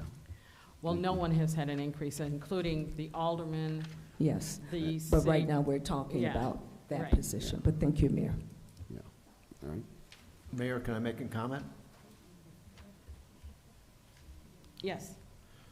Well, when, in '09, when the mayor was young Sabanjan, came in, we were out of money.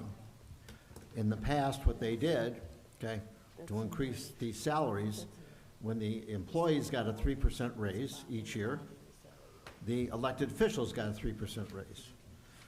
He had to stop all that. He had no money to pay any extra for anybody. We had some of our bills were behind by 3 months and 6 months, right? So he stopped the 3% for everybody. When we started to gain a better financial foothold, they reinstated all the employees. They get 3% every year. They may get bumped up on a scale or a column. That's true, depending on what they do and what education they get, et cetera. But they get 3%, everybody gets 3%. That was never reinstated, okay, for the elected officials. So that ended 09 or 10. Hope that clears things up. Okay. So, okay, let's vote on this. Give the clerk a chance to Oh, I'm sorry. provide rationale. I've heard it, but I think the audience is entitled to understand the rationale behind this increase, this amendment.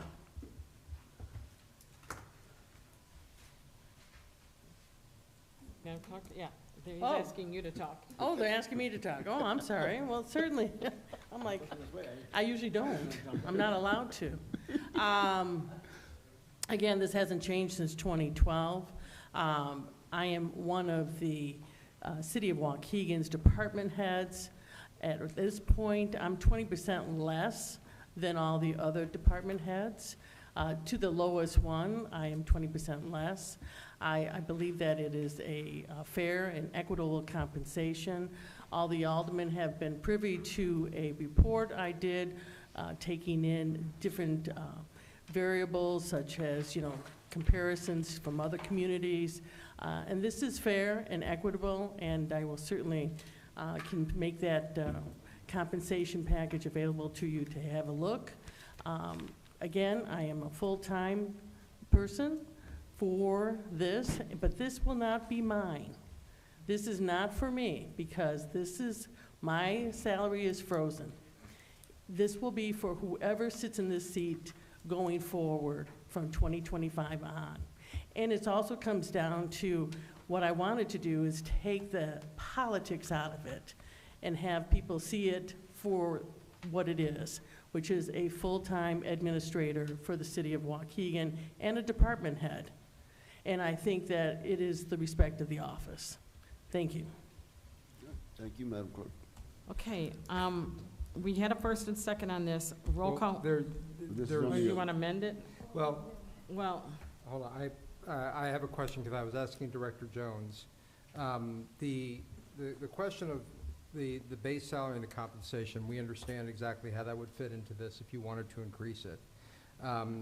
Converting the parking administrator stipend to the cemetery administrator stipend and keeping the 4,000, we understand that. The 4,800 elected official stipend, we're actually having trouble locating where that is in the code and where that is even authorized. Director Jones and I were looking through, and I don't even know what to amend right now to add that in. And I'm not saying it's not there. I'm just saying that I hadn't seen this presentation before. And so. would it be best to hold it over? Yeah, and can we let hold us- this over? Would that I mean, hurt? Procedurally, you can do that. I just, what I don't know is how to add in this 4,800 that you're asking for into this ordinance right now. I can promise you that we will figure out where these numbers came from, where the 4,800 is, and if it's appropriate to add it in. Yes, sorry, Alderman. The $4,800 is $400 per month for a year. That's $4,800. The clerk is currently getting $400 a month for stipend. For parking.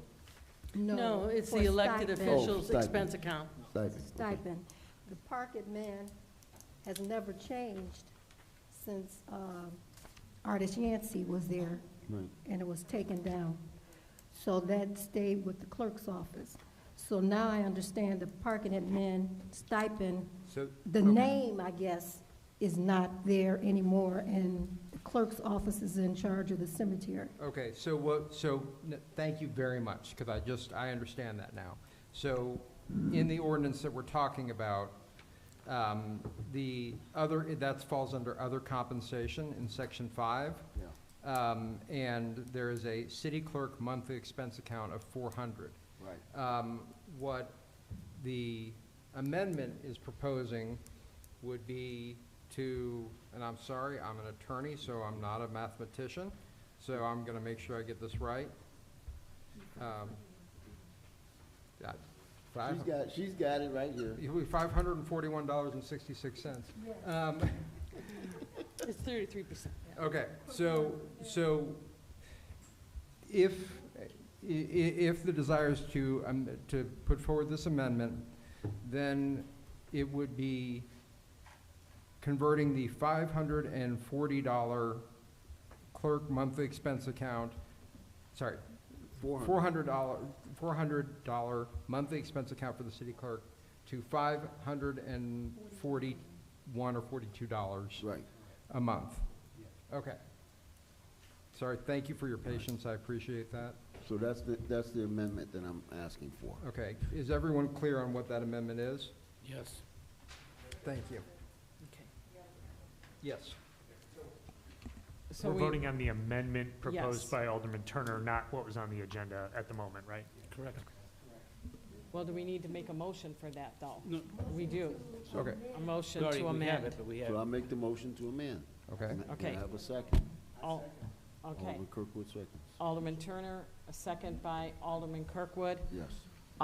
Okay, roll call, please, Madam Clerk. So this is as amended. No, this is to amend, and then we vote again on the amended ordinance. Okay. Yes, to amend. Alderman Hayes. No. Alderman Bolton. Aye.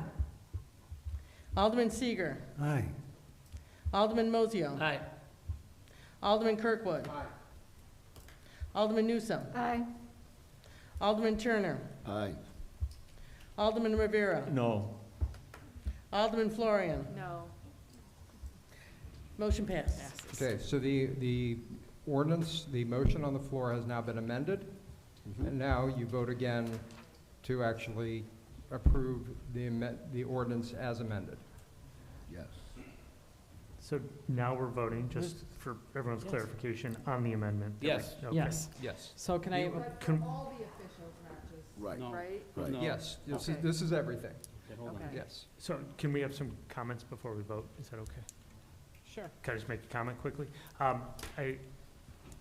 the city, we have a balanced budget for a couple of years. The city is getting back on its financial feet, and we're starting to really get some traction with projects and long-delayed capital improvement projects throughout the city. I just think that elected officials should be the last to benefit from an increase in salary, or from, I should say, the last to benefit from the strides that the city has made to make improvements around the city. I think that there should not be a raise, and for any of the proposed raises as it relates to the elected officials. And the money should go back into our roads and should go back into the other capital improvement projects that we have going on throughout the city.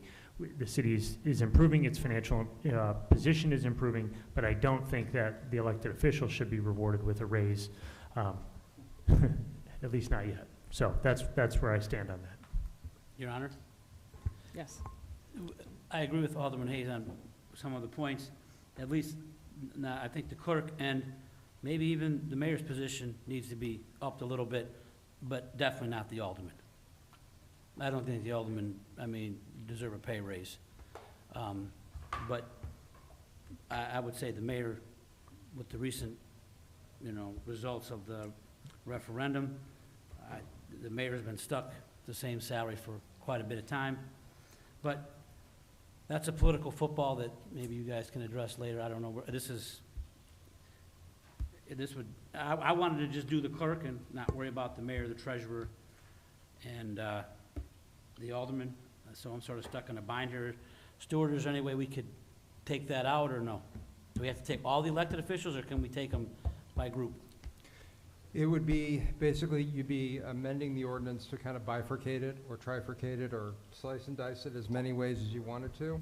I think you'd be better doing them all at once if you're gonna do that, because it just makes it so that you're doing it for one, but you're not doing it for the others. You need to consider everything together. But I think each position's a little bit different. Obviously, the mayor is a full-time position. yeah. And then The treasurer, the clerk is a full-time position. The treasurer and the alderman are not. They're not. For some. But Well, if I- that's, and Alderman Turner, we all know how hard some aldermen work. It's been like that for a long time up here. Everybody has their own style, that's fine. But, I don't know.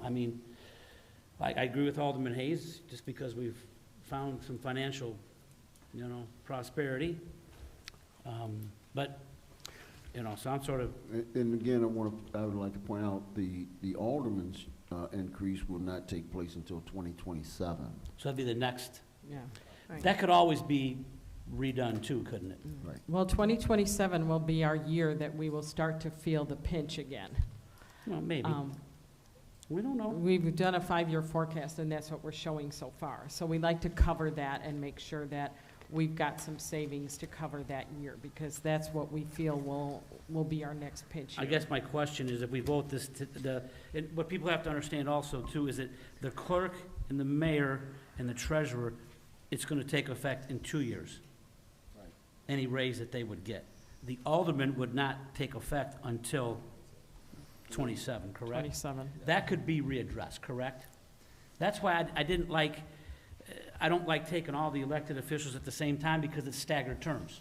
I think you should take the alderman as one, and you should take the clerk, the mayor, and the treasurer as another ordinance, because of how the terms are staggered. That's just my opinion, but as long as it can be taken care of, I'll probably have, as long as it can be redone or rethought about by the new council. Well, the mayor and the treasurer are not on this one. This is just now the clerk that we're talking about. No, So- we're talking about this is all the elected officials, correct? Yeah, but they're not included. They are included Yes. in Appendix A. Yes. And the treasurer is given the $4,000 raise that is given to the alderman starting in 2025. This is Appendix A as written, shows the mayor's salary remaining flat. So that one is not part of Treasurer that. gets a raise, but the mayor does not. That makes 0 sense.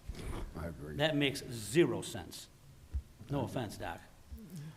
I think, before we vote, it's, maybe another way to look at it is, are you willing to go door to door and knock on people's doors and look them in the eye and say, hey, will you raise my stipend? I know your road needs work, and I know there's other improvements around the city, but can you increase my expense account? Or, hey, are you willing to increase my salary? I don't think you're gonna get a very warm reception when you walk around the city and ask taxpayers to dip into their pocket and give you a raise. So I'm taking that position across the board. It doesn't relate to any one role or any particular itemization or item on the list that we were given. So I think that's the way we have to look at it. And Alderman Hayes, I agree with you, except I would separate it. I don't think it's the alderman need a raise or the treasurer. I think the mayor and the clerk deserve a raise. That's my opinion. And, I mean, I just think because the terms are staggered, I think they should be separated on how you vote.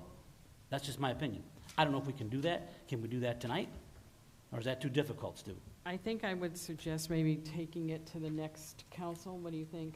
Like, not the next council, the next meeting. Aren't they both separate? Wasn't one of them Q and one of them R? They are separate. No.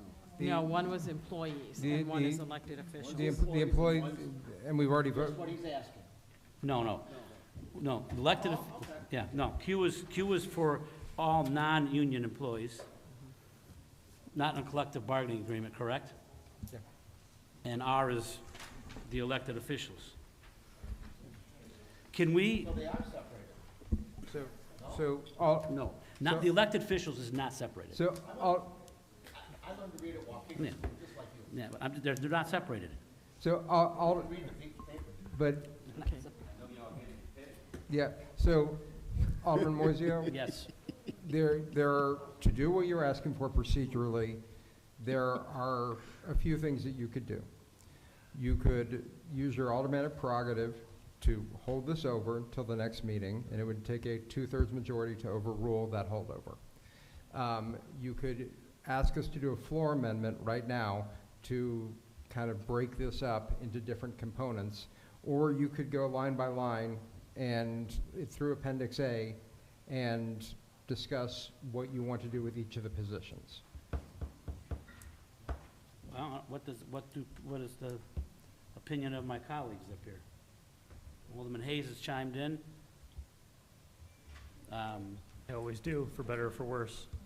What's that? They always do, for better or for worse. No, that's what we're up here for. I mean, I could also, if you wanted to hold it over, I could work with Director Jones to break this into two or three separate ordinances. it would be just two. Wouldn't it just be two? Would be the alderman. It would be the mayor, the clerk, and the treasurer, and then the alderman. Yes, we could do that. Could we do it before and let this council vote it instead of the new council coming in? No, it would be at the next May 1st meeting. Yes. But with this group. Correct. We are going to address substantive business on May 1st. Before we go there, I think, Greg, your intention is to mitigate the potential for an increase for the alderman, right? I do not, yeah, let's just, You want to stop the increase for the alderman? I do not think that All right, so maybe we can get a consensus whether that's gonna pass, because we put Stu through all this effort, he comes back and we pass it anyway, then it's moot, right? My two sticking points are, yes, no raise for the alderman, and I'm not gonna give a treasurer a raise and not give the mayor a raise. That just makes zero sense. Well, I could go with giving the mayor a raise. So we But hold we it over? we don't know we haven't flushed that out, what the mayor should get. Can we hold it over That's why I then? think you need to have Director Jones kind of give a direction on this rather than us. But it'll be this council that would vote on it. That's fine. Can I ask Alderman Moiseo, like you've been up here, what, 20 years now? Mhm. And you had a raise the last time in 20? I think Alderman Newsom might be levy. I think we've had We two. haven't I had think we're anything in over 16 years. Okay, so what is your objection to raising the alderman's salary, I guess is my question. When I you think Alderman Hayes articulated that. But you're willing to raise the clerk and the mayor? Because I believe that those are full-time jobs, that they come to City Hall every day. I think those two positions warrant a raise. Okay, the bottom line is, if the mayor is the CEO of this city, they're woefully underpaid compared to other cities of this size. And do you know that we're the second highest paid alderman in the state of Illinois, next to the city of Chicago? Well, why don't we match the city of Chicago? And if you want to go door to door, as Alderman Hayes has said, and ask for a raise. No, no, we I- sent I- Tom not to me. do it. But I mean, I just, you know. No, I'm kidding. I'm just joking, folks, all right? Calm down. I think it would be. Did you vote to raise the alderman's salary previously? The first time we got one, I think we did. I wasn't on, I think it happened when we came in, so no. Yeah, it came in One when- time, yes.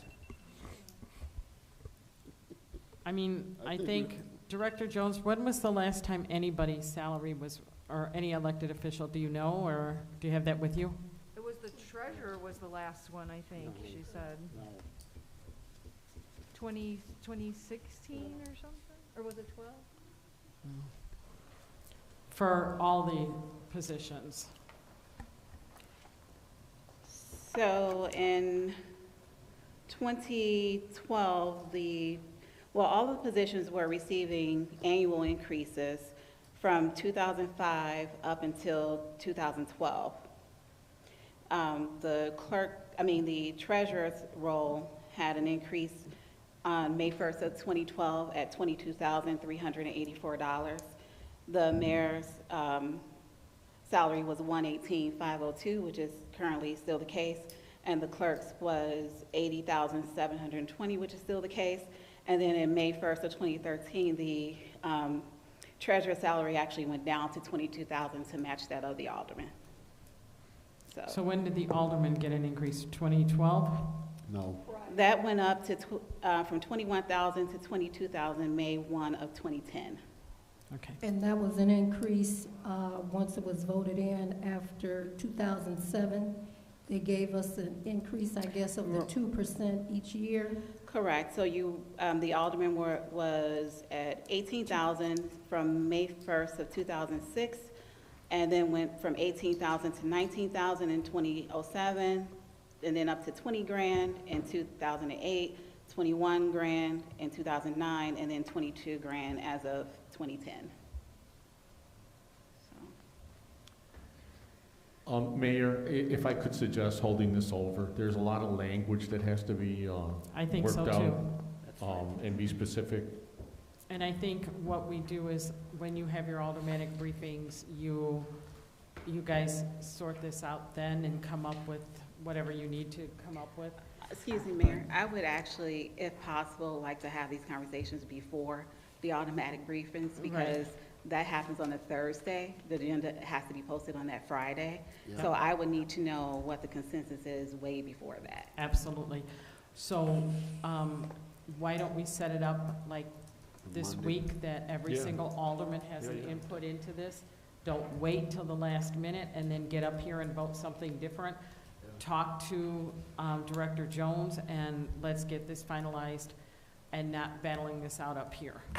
Sounds good. Thanks. Okay. So that's Item- held over, right? Yep, it's held over. Okay, cool. Item S. No. Well, No, because it's a holdover. yeah, so Alderman Kirkwood, a holdover automatically unless there is a motion to try and override it, which requires a 2/3 vote. Item S. Can I have a first and a second on this? So moved. Alderman Newsom, a second? Can I make a quick comment, Mayor? Sure. Regarding, this is, I know it's getting late. This is the increase to the water rates, right? Yeah, but I need a second first, and then we'll do discussion. I apologize. I'll second.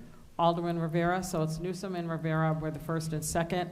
Okay, Alderman Hayes. All right, just real quick, 6% increase, that's a lot. That's gonna hit people hard, and it's annual. So I just want everyone to be aware of what it is we're voting on and the reason behind it. I think it warrants some explanation. Half of that increase is going to go to the lead line replacement. So we get up here and we talk a lot about health and welfare and everything that is absolutely critical to, and like the fundamentals of what we do is trying to look out for everybody else in the city. The lead line replacement is one of the most important things that we can do, because your drinking water needs to be safe. It may be coming out of the plant safe, but it hits lead lines. I don't pretend to be an expert on this, but it just seems to me if it's coming through lead lines into your house, it's not optimal.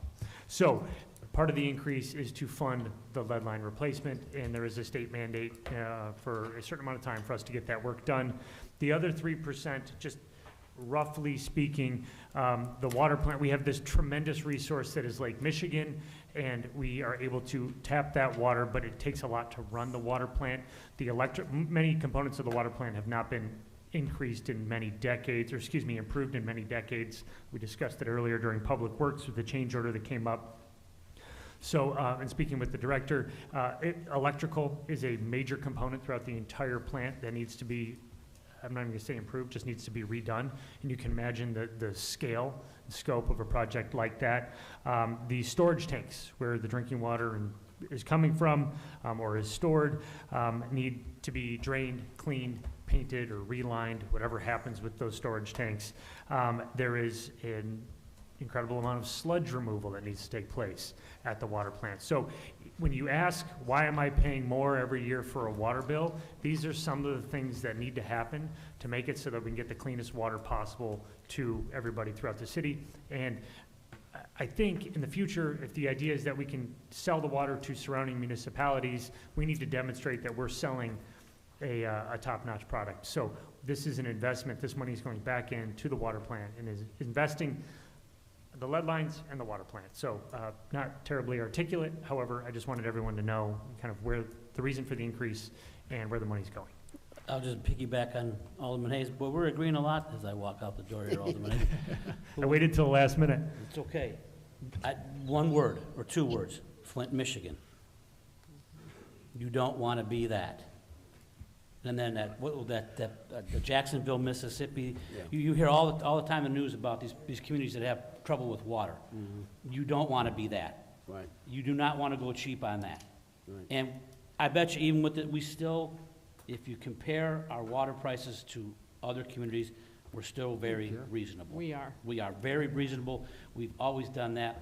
Alderman Hayes, we've tried for 20 years. I'm going to hand this off to you since you brought it up. We've tried for 20 years to we do sell water to some places, but out west needs it. We need to get there because that is money for life. That never dries up. That money that we would get from those communities selling it to them would be for life. Yeah. It's a big undertaking, but if we can get it, you talk about a revenue stream, that's a huge revenue stream.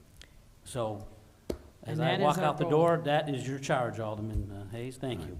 That is our goal, and it's bringing up our water plant to where it needs to be in order to do that, and we've made great strides. We still have a ways to go because it is an old building. But honestly, if you've done a tour lately, there's been a lot of improvements there. Yes. The big thing is the lead lines that is costing us out of this 6%, it's 3%. Is part of the obligation we have for the lead lines. So I thought the lead line replacement, we were getting grants and state and feds were giving us money to do that. We are, but as I've told you before, we were late to the game. We had no program in 2016-17 when other communities had already started their program. Right. To date, there's less money out there than there was then. Mm-hmm.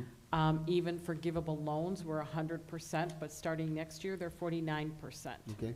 So we are pursuing everything we can, but in order for the engineering to continue with this, and is Jesus still here? Yeah, Jesus, why don't you come up for a minute? We need a commitment that we're gonna guarantee the money, so. Good afternoon, Alderman. Yes, so like Major Taylor stated, even though there are loans available right now, at 49%, that's what the IEPA is giving the communities. We're pursuing other grants as well, but as you know, it's a 20-year program. Yeah. And IEPA, in order for them to approve the project plan, we need to show that we can pay those loans back. And the rate that we came up with was 3%. Over a 15 to 20 year span program. Okay. So it's all built into the project plan, which was approved by the IEPA. So we are taking steps forward. We're moving forward with the process. But just so you know, that rate is included there in order to get approved. If we don't get approved for the project plan, then we definitely don't have a shot at any loan. Got it. So we're talking about 6% increase for each year for the next 5 years, right? Yes. Okay, so that's not 6%, that's 30%, right? So we're talking about a 30% increase on our water bill. And then, man, I'm telling you, I know we've been around and around with this, but, you know, everybody's talking about the casino, and how much money we're gonna get from the casino.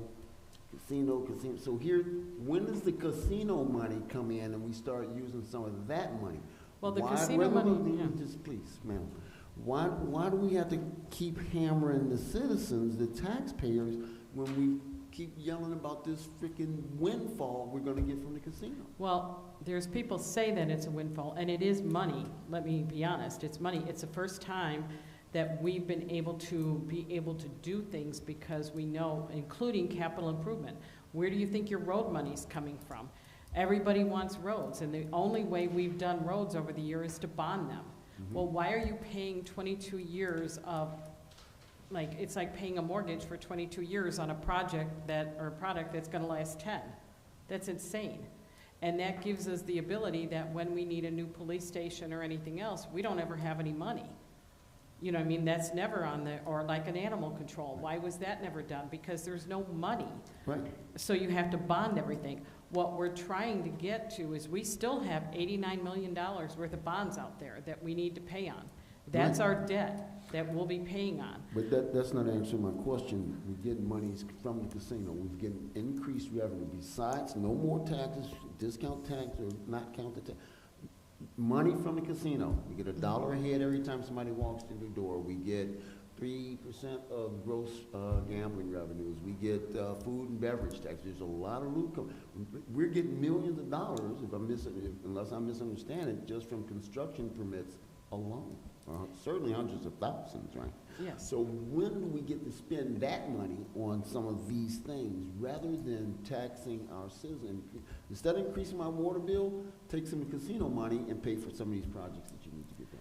But I can't tell you if that's gonna be consistent. What happens if in 4 years' time, the casino money's not coming in like we think it is? Yeah, then you come back to the citizens and say, hey.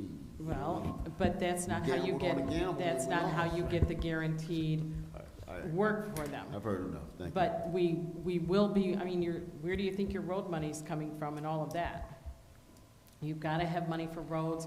Everybody wants improvements, and when we do these lead pipes, we're doing the roads with them. Understood. So like that money is paying for the roads as we do the lead pipes. I understand all that, what work that needs to be done. I get that. What I'm challenging is the necessity of increasing the water bill by 30%. Well, I think you should sit down with the finance department and see exactly how much the casino's bringing in, because it's not bringing in the whirlwind that all the community thinks it is. But yeah, but we spent, how many thousands of dollars doing this cost benefit analysis or some economic impact study or something, right?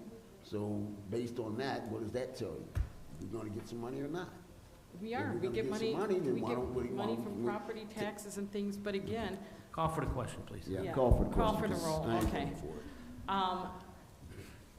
Roll call, please, Madam Clerk. We had the first and second, right, Madam Clerk? Yes, it's Newsom and Rivera. Okay. Roll call, please. Alderman Hayes. What are we voting on? Water. Water rates. We're This voting is on the water a rates. 30% increase in your water bill. Oh, okay. And that's compound, right? So we get 6% next year, then we Alderman 6% Turner, on that. Alderman Turner, I It's did the math for compounded, me, right? and I have some of my females are not in the house anymore. My bill's about $45 a month. That's like $3 a month.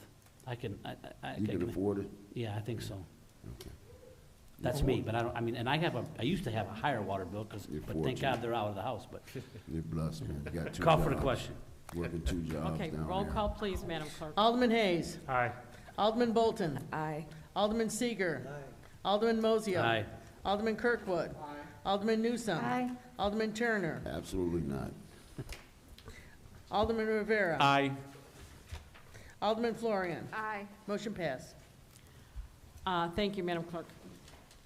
Okay, there being no ordinances, closing time, Alderman time. Mayor, I just wanted to note one thing. Sorry, I'm going to make this quick. We approved the budget tonight. The budget is usually accompanied by an appropriation ordinance. That ordinance was actually put onto the public materials for this, but we did not update the actual agenda item to reflect that we were voting on both the appropriation ordinance and the budget. So we will be bringing the appropriation ordinance, which matches the bottom line of the budget the same way. We'll be bringing it for you on May 1st. Don and I had a sidebar, Director Schultz and I had a sidebar about whether we could approve it tonight based on the importance of the appropriation ordinance and the need to be able to present that to other levels of government and the state. I do recommend that we do bring it back separately and approve it on May 1st. Okay, Alderman time, Madam Clerk. Alderman Hayes. Thank you, Madam Clerk. First of all, congratulations to the police chief. It's a heck of a turnout. We're really excited to have you and looking forward to working with you. To the gentleman that brought these pictures, told me I needed to clean up the 9th Ward. I'm really appreciative that you brought this to my attention. It really means a lot that you're out in the 9th Ward and kind of looking out for our best interests. I will certainly do everything I can and work with the city to make sure that we don't see things like this. I would also just say that it does appear that this may be, not really sure the location, but some private property. So I would just be careful before you go onto people's property to take pictures. It is Earth Week. There's a dumpster drop for the 9th Ward next Friday, this coming Friday. I don't have the address in front of me, but it is just to the east of the IHOP on Belvedere Road. We had a really good turnout last year despite the weather. So if you're like me and you need to declutter your garages and basements and what have you, feel free to bring any of your larger items, your garbage, to the dumpster drop. I think it's a really good cause. Someone raised an issue last year. How does it support the earth that you're collecting garbage or encouraging people to bring their garbage? And I think the idea is that the more that you can consolidate it in one place and have it disposed of properly, the better off we're all going to be. I remember reading at some point a staggering statistic about the amount of garbage that winds up in Lake Michigan with the way the winds blow.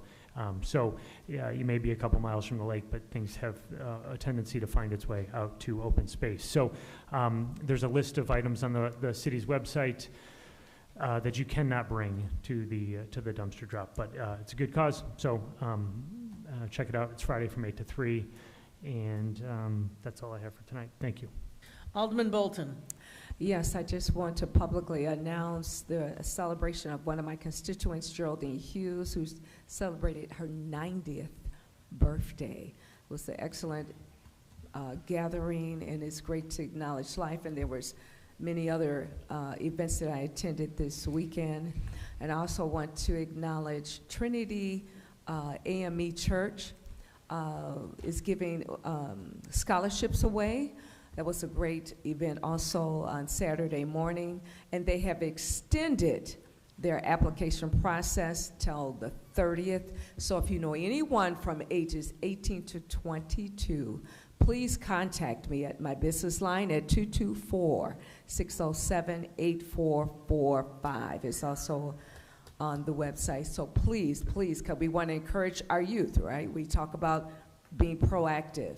So please contact me. I have those applications assisting the church, which is located on South Avenue in the 1st Ward.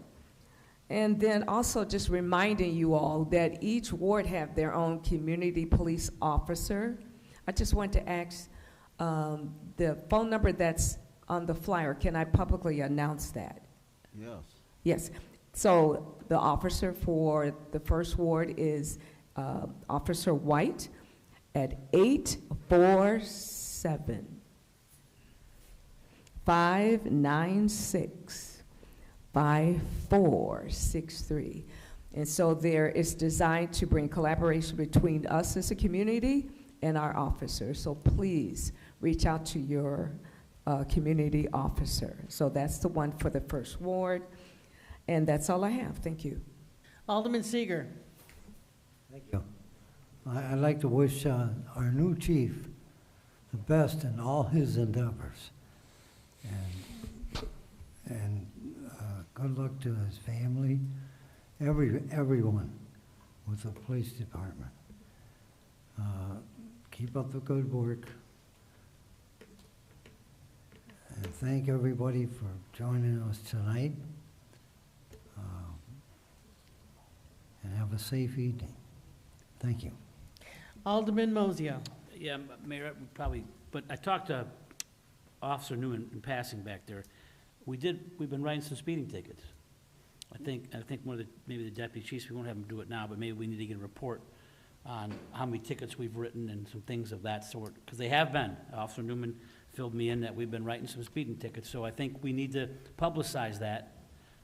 Obviously not as many as we might like, but, and that's, obviously we get a lot of complaints up here about that, so I think that needs to be at least publicized or brought to the attention that this is what they've been doing, so. Hey, That's it. what's the fine for speeding in the city? I have no idea. I don't know anymore, Keith. I think it goes by mileage, certain mile over, certain mile over, certain mile over. I think it's different, but I don't know. But that's all for me. Thank you. Alderman Kirkwood. Thank you, Madam Clerk. Once again, congratulations goes out to our new Chief Navarro. I believe he'll do an excellent job. Also a reminder to all the Fourth Ward residents, tomorrow, April 18th, the dumpster will be located at Genesee and Julian from 8 o'clock to 3 p.m. So if you have anything that you want to get rid of that's within our guidelines, as you should be aware, there's no yard waste, no liquids, no tree trunks, concrete, brick, any of those materials, paint, anything that's volatile. So let's make sure that we get rid of those things that we can in the dumpster. Also, I want to thank Alderman Turner for championing the animal shelter. I know that you've been doing that for some time, and thank you, sir. Hopefully, when that project is totally completed, it will not only beautify that particular area, but certainly the animals will have a place to stay and certainly move to a new home there. Thank you. Also, a reminder that as the weather gets warmer, we need to make sure that we call the Public Works for you have brush, so you don't just sit it out. Make sure you call them so that they can pick up the brush. They have a schedule to pick up the brush around the city. And I know the weather's going back and forth, but let's make sure that we do that and not just sit it out and not call anyone. That's important. Also want to thank all the residents for coming out tonight. We had a long agenda, but I think that it just shows that we're certainly a city of progress and we're trying to make things work. Thank you. Have a blessed night. Alderman Newsom. Thank you. I just want to announce the dumpster in the 5th Ward.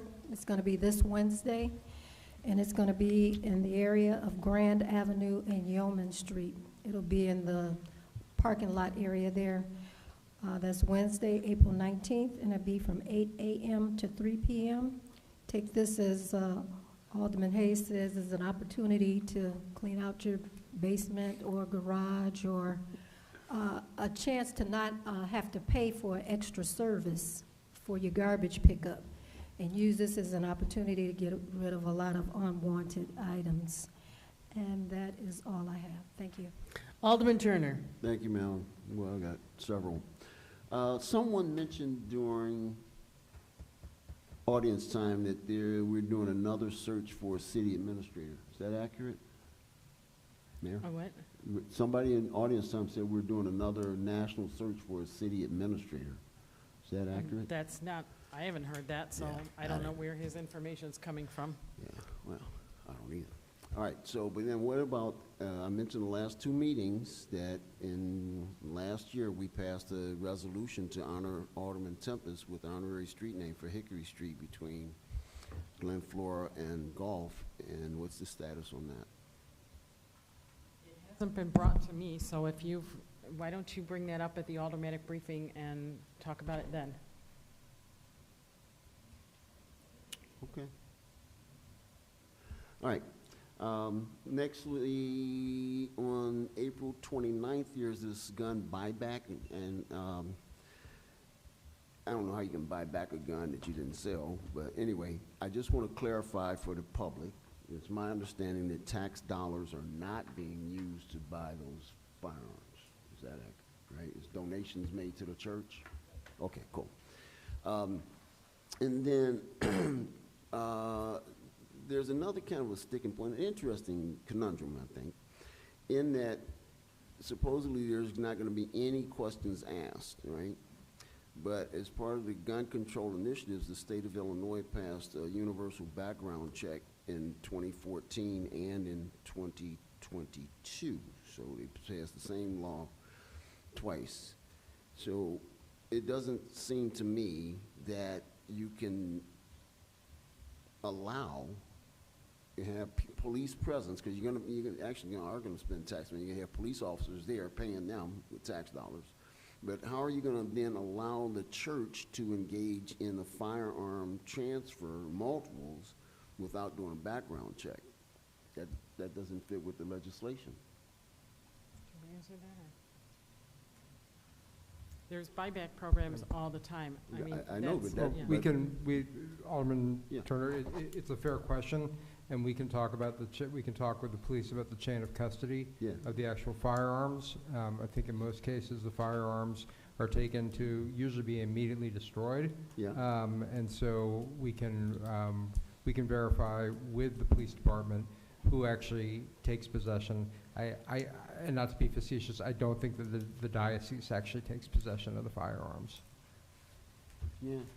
But regardless, the law says if you transfer a firearm, you have to do a background check. Well, I think that there are carve-outs for Yeah. surrender of Yes. firearms to Okay. law enforcement agencies. Yeah.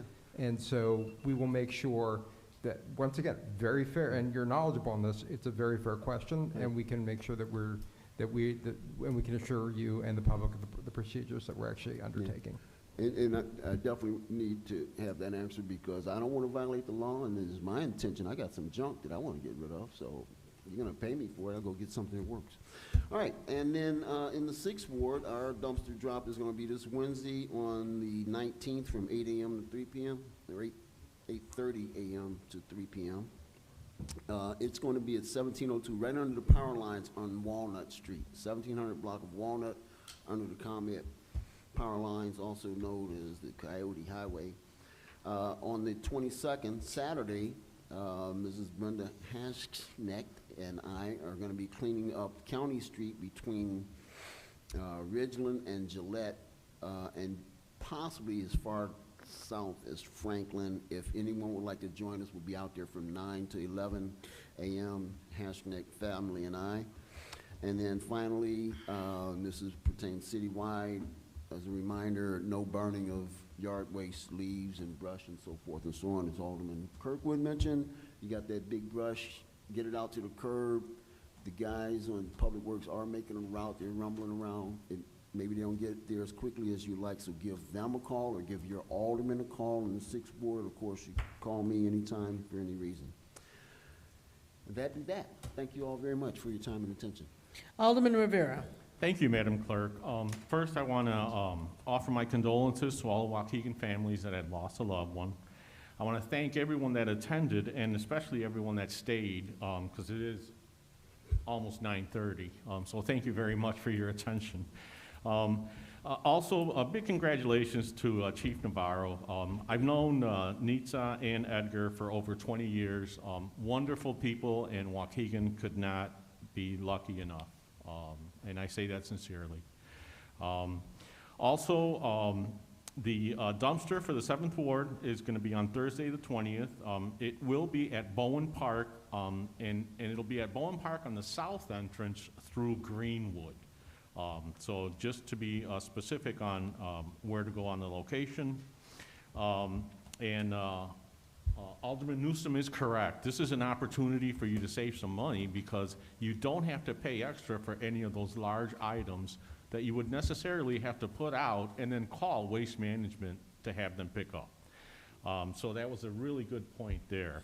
And again, who doesn't like saving money? Other than that, last week I challenged people, and I will throw this challenge out there again. Watch your speed when you're driving home tonight. It's easy to let that speed get away from you when you're not concentrating on how fast you're going or which neighborhood you're in. So please be careful. Again, watch your speed when you're going home. See if you can do the speed limit. Other than that, thank you very much and God bless. Alderman Florian. Thank you, Madam Clerk. I'd like to join my fellow aldermen in congratulating our new police chief. I have heard nothing but great things about him. I'm very excited for him to take the helm of our police department, and I wish him nothing but success in his endeavors as he leads our police department. I wanted to comment on the budget being passed today. This is the document we get. You new aldermen out there, look forward to this. It's 100 and, I forget, 70 some pages. It was passed with no questions, which I'm sure some people were kind of surprised by. These yellow tabs here are marking all the questions that I had, that I sat down with Mr. Schultz. We sat down for, I don't know, what was it, down an hour, hour and a half. And I asked every one of the questions that I had about, you know, where's this money going? Where's this coming from?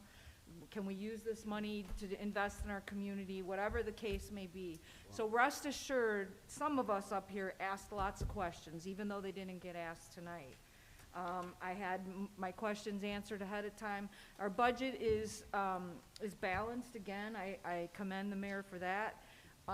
And it's a guideline of what we want to do in our community, and how to be held accountable for the taxpayer dollars we take in and how we spend those monies. So if you have trouble falling asleep, look at it. And if you have any questions, I'm sure you can approach your alderman or get a hold of Mr. Schultz or whatever, but it's a solid document. I'm very proud of what the finance department put together for us. I just want to comment on Earth Week. I want to thank our partners that joined us, the school district with their tree plantings. Most Blessed Trinity has done one cleanup already on Saturday at Holy Family, and they're doing 2 more next Saturday. All the dumpsters are taking place this week. I thank my fellow aldermen for participating in that, so we have this whole concentrated effort. And then, of course, there's going to be the cleanup on the Amstuts, the beach, and the harbor coming up Saturday. Hopefully it won't rain. It's supposed to rain, but hopefully it won't rain. My dumpster is Thursday from 8 to 3 in the parking lot of St. Dismas Church at 2600 Sunset. I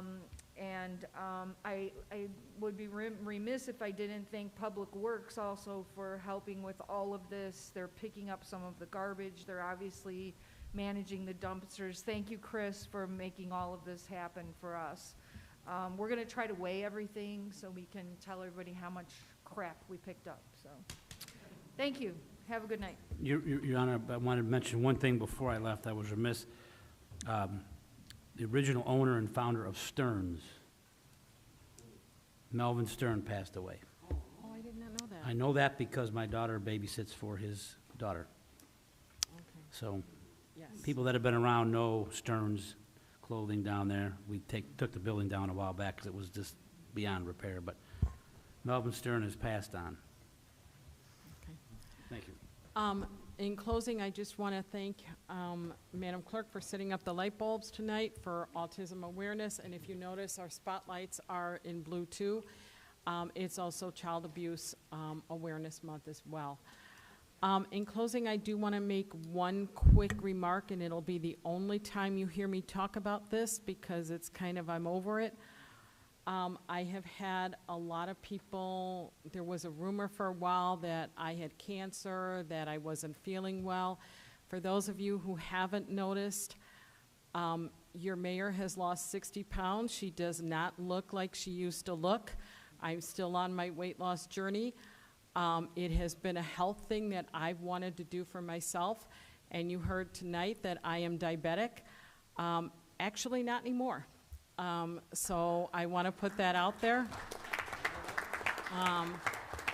So it's just a private journey that I've been on, and I did it for my own health reasons, and that's it. But I have had a couple people that I saw this weekend that said to me, I thought that was you, but you look different. So that is the reason.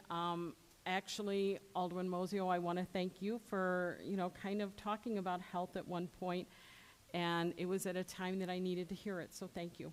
Thank you. So we can call you Mayor Slim. I wish. Yeah, yeah. I'm trying, thank you. But like I said, I am not sick. It's been a personal choice that I have made and will continue to make. I am not done yet.